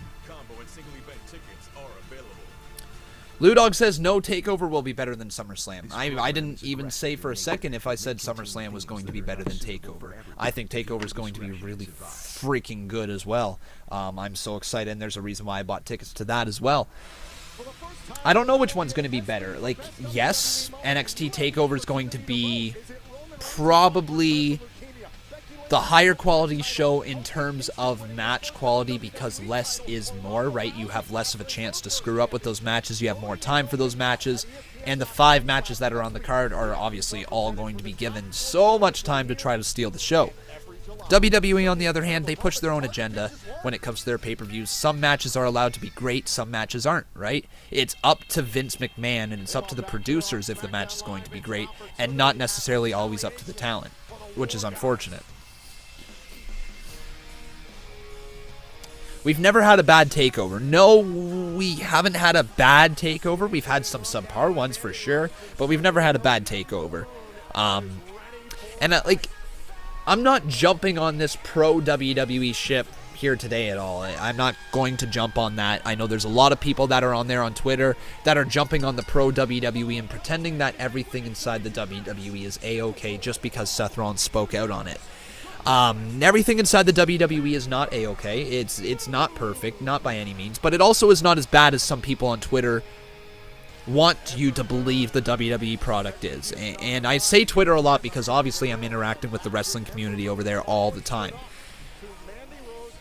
WWE is not the worst thing in the world. It's also not the best thing in the world. It's somewhere in between right now, and they got to find ways to elevate it. I am all for Seth Rollins sticking to his guns and saying, this is my company. I am the top dog here. I want to defend it. I want to showcase what we do here. And he's doing a good job making his case for it. But to kind of speak into that realm of the entire thing, as much as I love that Seth Rollins is sticking up for it, one, that he brought up money, and I thought that was kind of a weird issue to bring up there, because money does not always mean you are the best. When the question was, who's the best wrestler in the world, Seth Rollins said he was, Will Ospreay said that he was, and Seth Rollins then all of a sudden brought Ricochet into it, then he brought money into it, and then he brought a bunch of other little things. Well, Will Ospreay just just continued saying, like, I'm right here. I'm damn freaking good. You know what I mean? Like, but on to Seth Rollins' side of things. He's right. When WWE puts on a combined 500 plus matches a year that have superstars wrestling in 100 to 125 matches a year, they, you know, like, that is the sentiment there, is that you wrestle a shit ton inside of WWE. As opposed to, say, on New Japan or on the Indies, you can have time to build up those big money matches. But again, that goes back to how wrestling should be booked. Is WWE burning their own product into the ground? Not to play a pun off Seth Rollins. But are they the ones stomping their own product into the ground? Are they the ones causing their own product to get in their own way by overexposing the matches? Does the house show circuit that WWE has, is that outdated? Is that a bad business plan now? Because they barely crank even on those. Their superstars are always on the road, and I think it's probably not best for WWE on the house show circuit to be airing the matches as often as they do.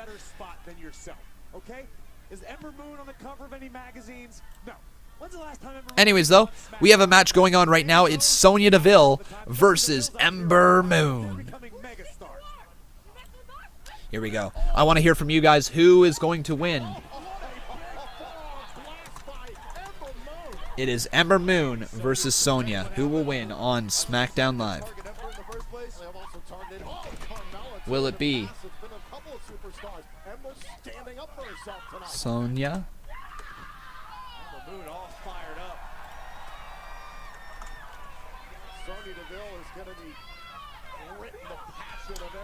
Or will it be Ember Moon? All right, guys, let me know. Twitter.com/Conman167. Vote in the poll for who you think is going to win. Ember Moon goes to kick Mandy Rose right there. But Sonya, oh! That's the exact same move that drove her into there. Oh, my God. It's over.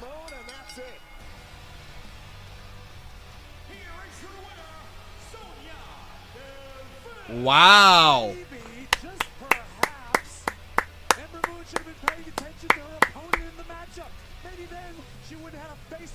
Huh.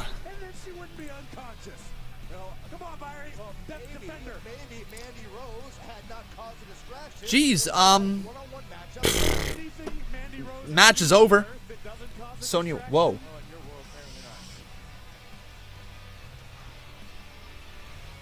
Congratulations to Sonya Deville and a big assist. Interesting. Best friend, Mandy Rose.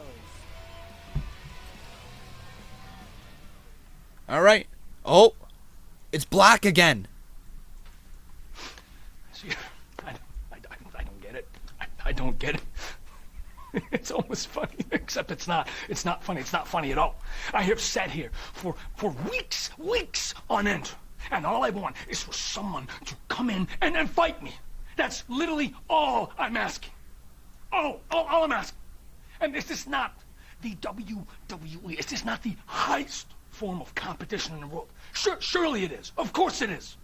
So it can be that, and I understand that words of my past may have gotten around, but I can't be the only condemned person that walks these halls. No, that's not it. Of course that's not it. See, but I am starting to think that there is not one person, not one singular person here that is man enough to pick a fight with me. Whoa. Oh, wait. Who is it?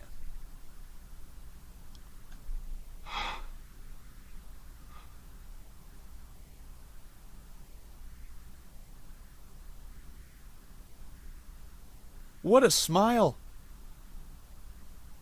Careful whose door you're knocking on. Who knocked? Who knocked? Who the hell knocked?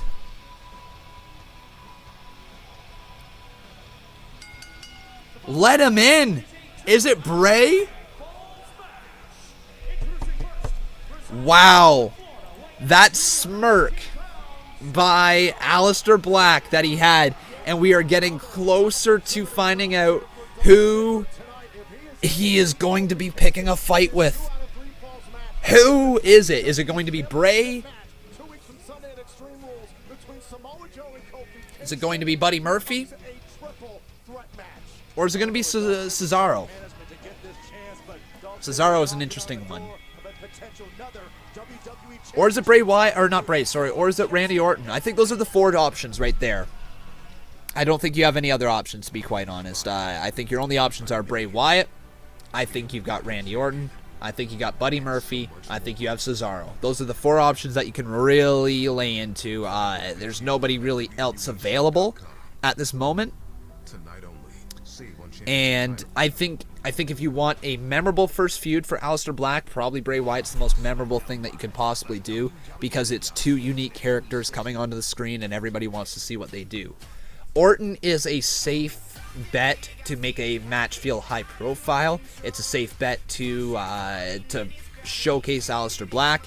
It's not a safe bet to have a fantastic blow away, light the world on fire match, right? At this point in Randy Orton's career, that's not the place for it.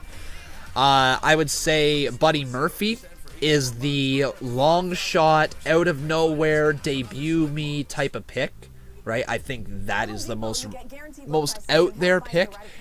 And I think Cesaro is the safe pick in order to get the best match out of Aleister Black, where Cesaro doesn't need to pick up the win, and you can clearly do the job, because that way you're not going to be sacrificing the build of Bray Wyatt. That way you're not going to be sacrificing the build of Buddy Murphy. And then, like I said, Randy Orton's a safe pick if you want Orton to put him over but not really get the most standout match. Cesaro's going to be able to deliver a outstanding match with Aleister Black. So I think I would go Cesaro. I would like to see Cesaro knocking on Aleister Black's door. It would position Aleister Black as a badass, because Cesaro obviously has so much credibility to him. And man, Batena Munford, thank you very much for subscribing. I mean, I don't think it's a good start. Both of their characters off, because most likely Bray will win with the Fiend character, and you don't want Aleister losing immediately, which is exactly why I said that either Randy Orton or Cesaro would be a pretty solid pick. Cesaro's on Raw. What the hell's wrong with you people? Paul Carpenter, I'm not sure if you are aware of this right now, and if you're not aware, that's okay, but WWE has been literally putting everybody on other brands. Samoa Joe over on, he was just literally the United States Champion as of Sunday, and as of yesterday, he is facing Kofi Kingston for the WWE Championship, which is a Smackdown title. So it's a Raw superstar versus a Smackdown superstar. Want one more? Here we go. Alexa Bliss, Monday Night Raw superstar. Nikki Cross, Monday Night Raw superstar. They're both in a feud right now with Bayley, the women's champion on Smackdown Live. You want some more stuff going on? The Usos, they are a part of Monday Night Raw. Guess who they just faced for the Smackdown Tag Team Champions not all that long ago? Daniel Bryan and Eric Rowan. Oh boy, there you go. That was a match. There is so many inconsistencies with the WWE right now, with people switching brands, and the wild card rule has been just let go. The brand split is basically officially over. Like, at this point, all the brands are just separate brands, but they have the same rosters, it seems. So yeah, there you go. That is kind of why it's okay if Cesaro was to come on over and be Aleister Black's first feud. There you go. That's why. Oh boy. What do I think about Punk versus Black? No. Guys. CM Punk. This is one of the most... I don't even know. What's with wrestling fans and CM Punk? Because let's say this much. CM Punk, yeah, he was one of the most popular superstars of all time. He saved a lot of people from switching off of WWE programming. Right? He's just saved a lot of people on the program. He got a lot of people back into wrestling, and yes, he is revered for his time there. But at the end of the day, he left, right? He didn't want to be in wrestling anymore. And I think it's absolutely fine to honor and respect what CM Punk has done for the wrestling business, and how many people he brought into the business, and how many people he saved from leaving the business. But you also can't sit here, like however many years later it is, begging for a CM Punk return when the guy does not want to return.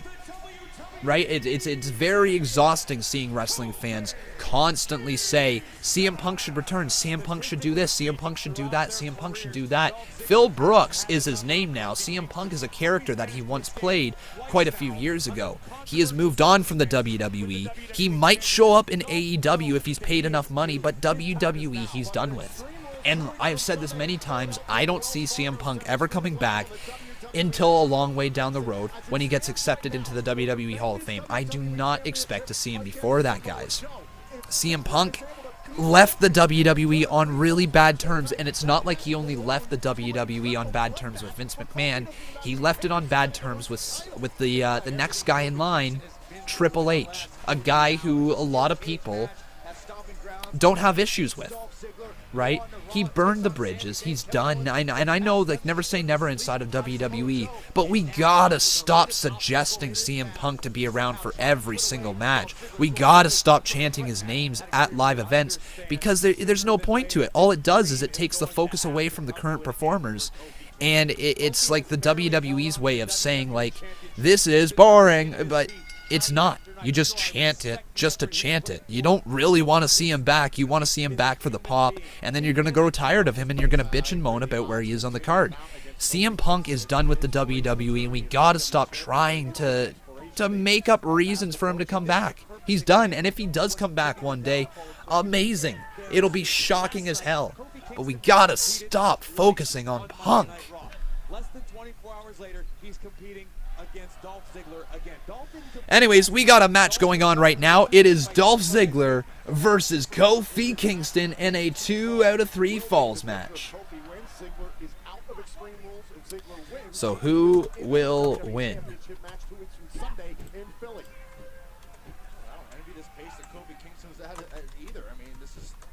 Incredible marquee matches all in the span of 2 days, and yet having to fend off another challenger tonight. And speaking of the pace of this matchup, in between falls. There we go, guys. Twitter.com/Conman167. Vote in the poll for who you think is going to win.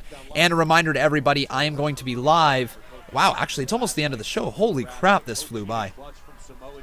There hasn't been really any amazing moments, has there, tonight? Just been a okay-ish episode.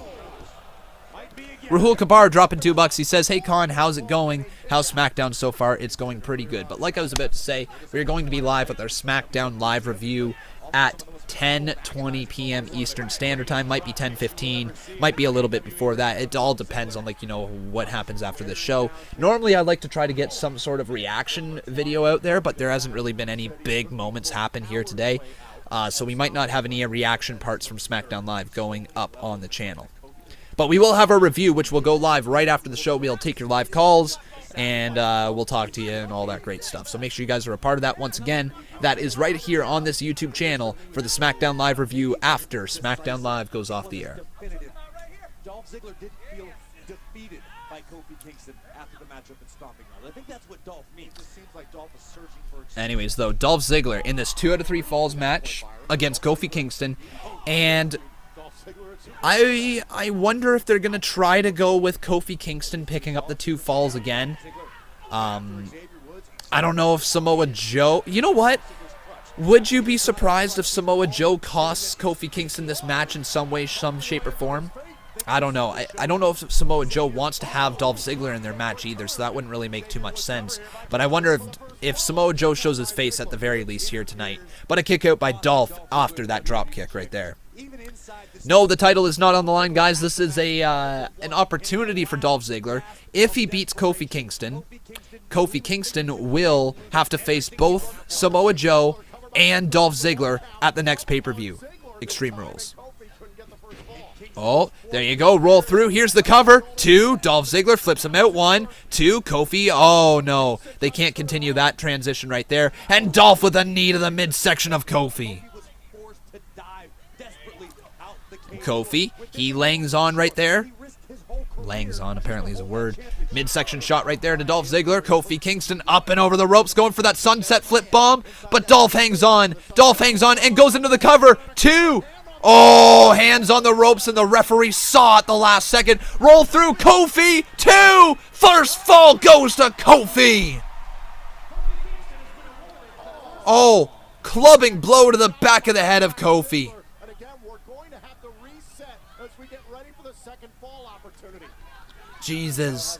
But now Dolph, he's staying on the offense right here. The first fall went to Kofi Kingston. Dolph Ziggler attacking Kofi, sending him right into the barricade. No, Straw Hat Pervy, you're not the only one who wants the brand split back. Everybody here wants the brand split. Oh, zigzag on the outside of the ring. Justin Roberts says, are you taking live calls? And how can I call in? You can call in through the Discord server. All you got to do is join the Discord down in the description below. And that's how we take our live calls during the Smackdown Live review. Would love to talk to you if you can call on in. Thanks, Bradley, for the $2 donation. He says, are you doing NXT live on Wednesday night again? Yeah, I plan to. It's completely in my plans. I don't see any reason why I wouldn't be doing it this week, so that's my hope. Thank you so much, dude, for your support on the channel here tonight.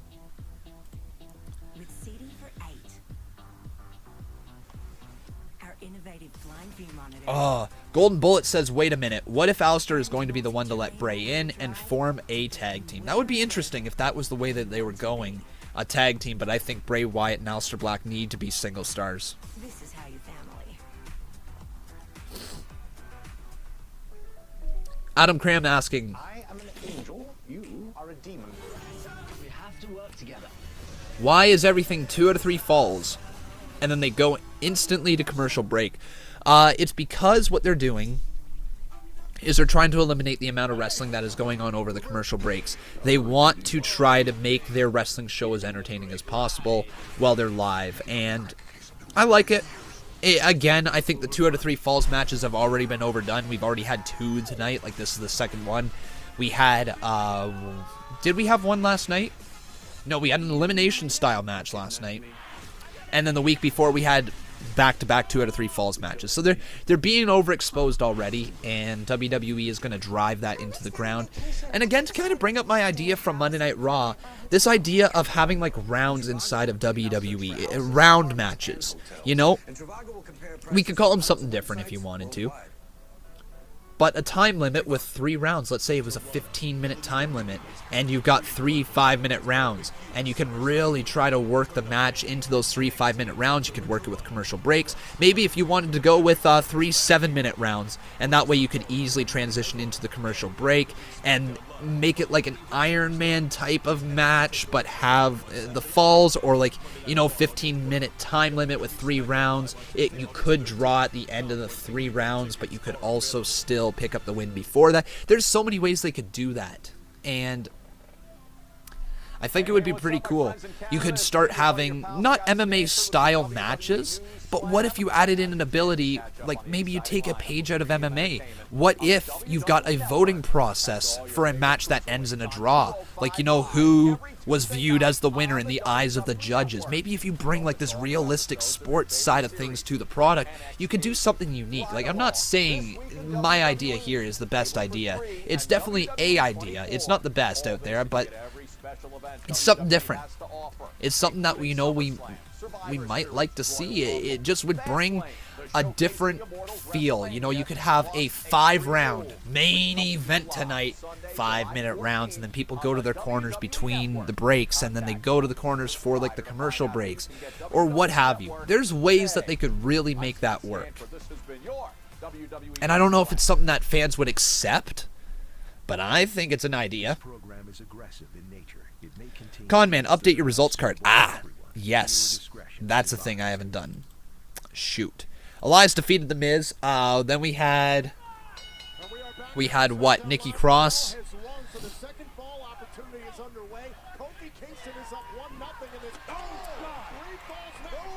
Oh, Kofi rolls him up. 2. Holy, Dolph just kicked out. Super kick to Kofi. Cover 1, 2. Kofi's been pinned by Dolph. And it's even. If Dolph Ziggler is able to get the 3rd and decisive fall, then that means he will be added to the WWE Championship match. Okay. 3 rules 2 weeks from Sunday. It'd be Samoa Joe, Dolph Ziggler, and Kofi Kingston for the title. That totally changes the complexion. Shoot. Okay, what else? What other did we have? We had Nikki Cross defeated Bailey. Any other matches that we had? Yeah, Nikki Cross defeated Bayley. Elias defeated The Miz. Big E and Xavier Woods defeated Daniel Bryan and Rowan. New Day and Heavy Machinery defeated Kevin Owens and Sami Zayn. And Daniel Bryan and Rowan. Any other matches? I'm not too sure. Anyways, though, we are tied 1-1 right now. And my God, my nose is plugged up to all hell. One sec, guys. Preserve that one-on-one match at Extreme. Now Ziggler going for the cover for another WWE title opportunity kick out. It's finally all going to catch up to Kofi. It's begun to happen already. Dolph Ziggler moments away from getting added to the matchup at Extreme Rules. If that's the case, should Kofi make it to Extreme Rules as WWE Champion, I would bet everything in my bank account. Sorry about that, guys. All right. Again, the key is Kofi has to live in the moment. Yeah, Bob knocked on the door. That's what it was. But remember, everybody, if you are enjoying the show, please make sure you leave a like on this video. Let's get this all the way up to 200 likes. I know we really need to get to 200 likes. So everybody, please like this video. We've got 526 watching right now. Everybody smack that like button. What are you waiting for here? As Dolph Ziggler goes into the cover. Kick out by Kofi Kingston. Ember and Sonya. Ah, thank you. That's another one. Sonya defeated Ember Moon. There we go. Now it's all up to date. Sorry about that, guys.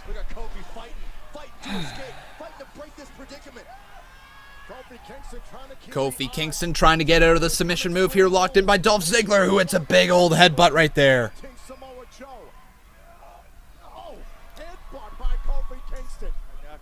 Oh.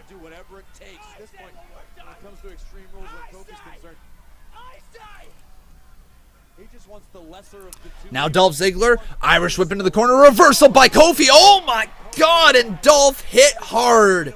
And that's one thing that Dolph Ziggler has always been really, really good at, is his selling ability. He has this ability to make every move that he takes look so much more impactful than it actually is. A simple Irish whip into the corner. Dolph Ziggler bumps harder than a lot of people do. Why is everyone blue? Oh yeah, in this chat right here. Well, that's a little interesting.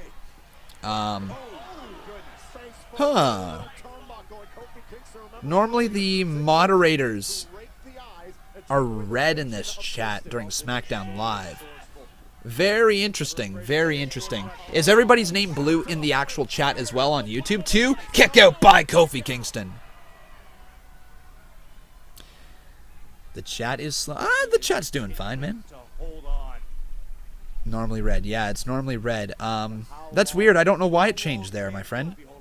If you look, the little tool thing right there in the on the screen is red. Like the little tiny wrench symbol beside your name on our screen right here. It's red. So for whatever reason, they changed the name color. Weird. Oh, nice shot there by Kofi Kingston. Catches Dolph, but another kick from Dolph Ziggler as he's working away on the WWE Champion, who's down on the ground. Oh. Roll up, 2. Kick out by Dolph.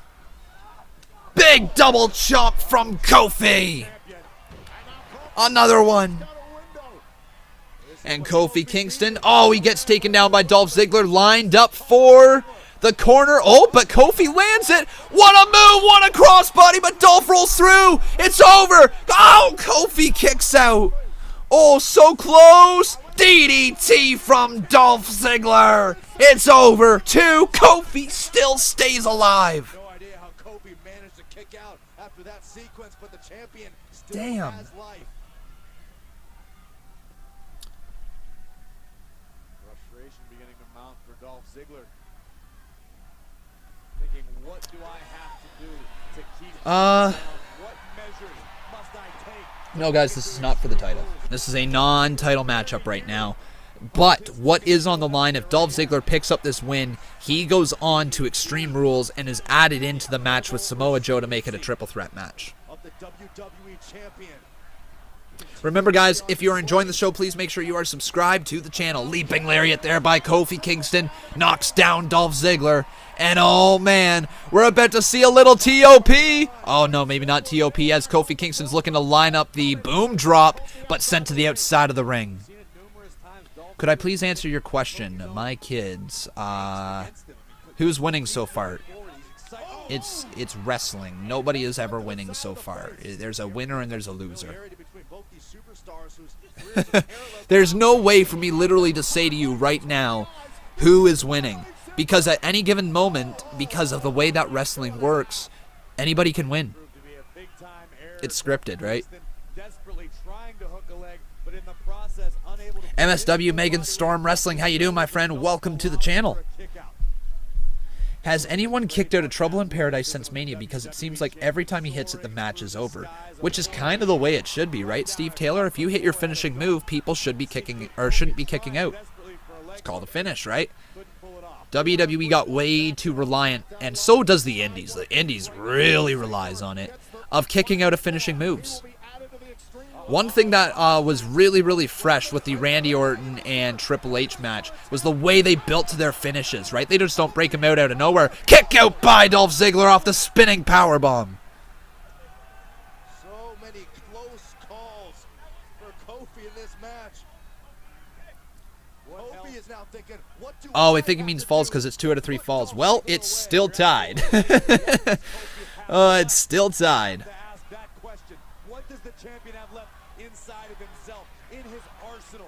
But Kofi Kingston starting to waltz his way to the corner. He has wrestled on Sunday, he has wrestled on Monday, and now he's wrestling tonight on Tuesday in a 2 out of 3 falls. Trouble in Paradise blocked by Ziggler, though. Ziggler blocked it. He's got Kofi on the ground. Oh, inside cradle. 2. Oh, Dolph just kicked out. But Dolph's going to go right on the onslaught here. Into the post. Goes shoulder first, does Kofi. Zigzag from behind. Here's the cover. 2. Dolph, no! Dolph doesn't beat Kofi yet. Holy. And Julian Burge dropping $2 more. Thank you so much, my friend. Remember, anybody that wishes to support this channel, any little bit is appreciated. These $2 donos really do add up. Thank you guys for your support here tonight. Julian Burge dropping the $2 right there. And if we get a $10 dono, that person will become the new boss. Who's going to be doing that today? It's a rush as we have 2 minutes remaining in the show. Anybody going to take over as the boss? As Dolph Ziggler's looking to close in on this win right now. Kofi Kingston down on the ground. Both men looking to pick up this win, but Dolph wants it to be him. He wants to win this match. He wants to be added into the WWE Championship match at WWE Extreme Rules. And D-Man dropping $2 says this good main event match is interesting. I agree, my friend. It's good. Oh! Missed for the super kick. TOP! Oh! Trouble in Paradise! TOP 2! It's over! Kofi retains. Actually, not retaining because it's a non-title match, but still Kofi wins. Holy, and Julian Burge gonna drop the $10 dono, my friend Julian. Thank you so much, my friend. I appreciate it. Julian Burge, let's roll this right now as Kofi Kingston picks up the win and stays on top of the world. But heads up, I believe we're gonna see Samoa Joe. I think Samoa Joe's gonna be a part of this. It would be TIP, but I say TOP because I made a mistake one time and I continue to lean into it. Holy! Kofi, though, celebrating with the crowd. Yeah. Get it. All hail. Bow down to the king. There we have it, folks. And that is Smackdown Live, I believe. I don't think we're going to get anything else here. But congratulations to our new boss, Julian Burge. You are the new boss, baby.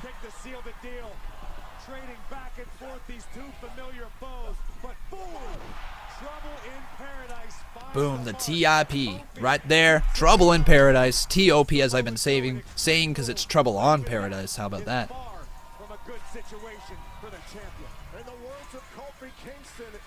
And that's how we end the show. Kofi continues to survive at the top of the food chain. Kofi Kingston walking out of SmackDown Live, going into Extreme Rules in a one-on-one match with Samoa Joe. But guys, that brings us to the end of SmackDown today.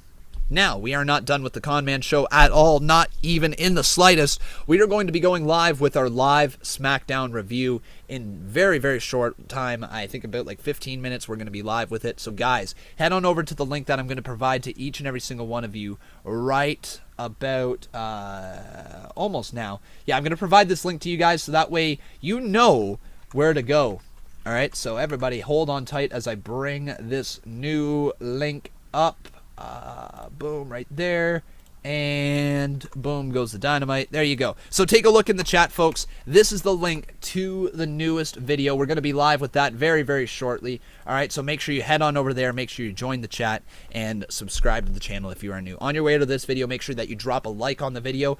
And make sure, once again, you join us for a SmackDown Live review, which we are live with in 15 minutes. Join the Discord. Link is down in the description below, as that is how you can call in live to the show. Again, you call in live through Discord if you want to talk to me. If you want to give your thoughts on Tuesday Night SmackDown, you can, and we're going to review the entire show as well. Guys, that's it for me. Thank you guys so much for watching. I hope you enjoyed the show. Again, make sure you leave a like on your way out and join us in the Discord to talk to us live on our SmackDown Live review. Again, guys, thank you so much for watching. I've been Con, and that was Tuesday Night SmackDown.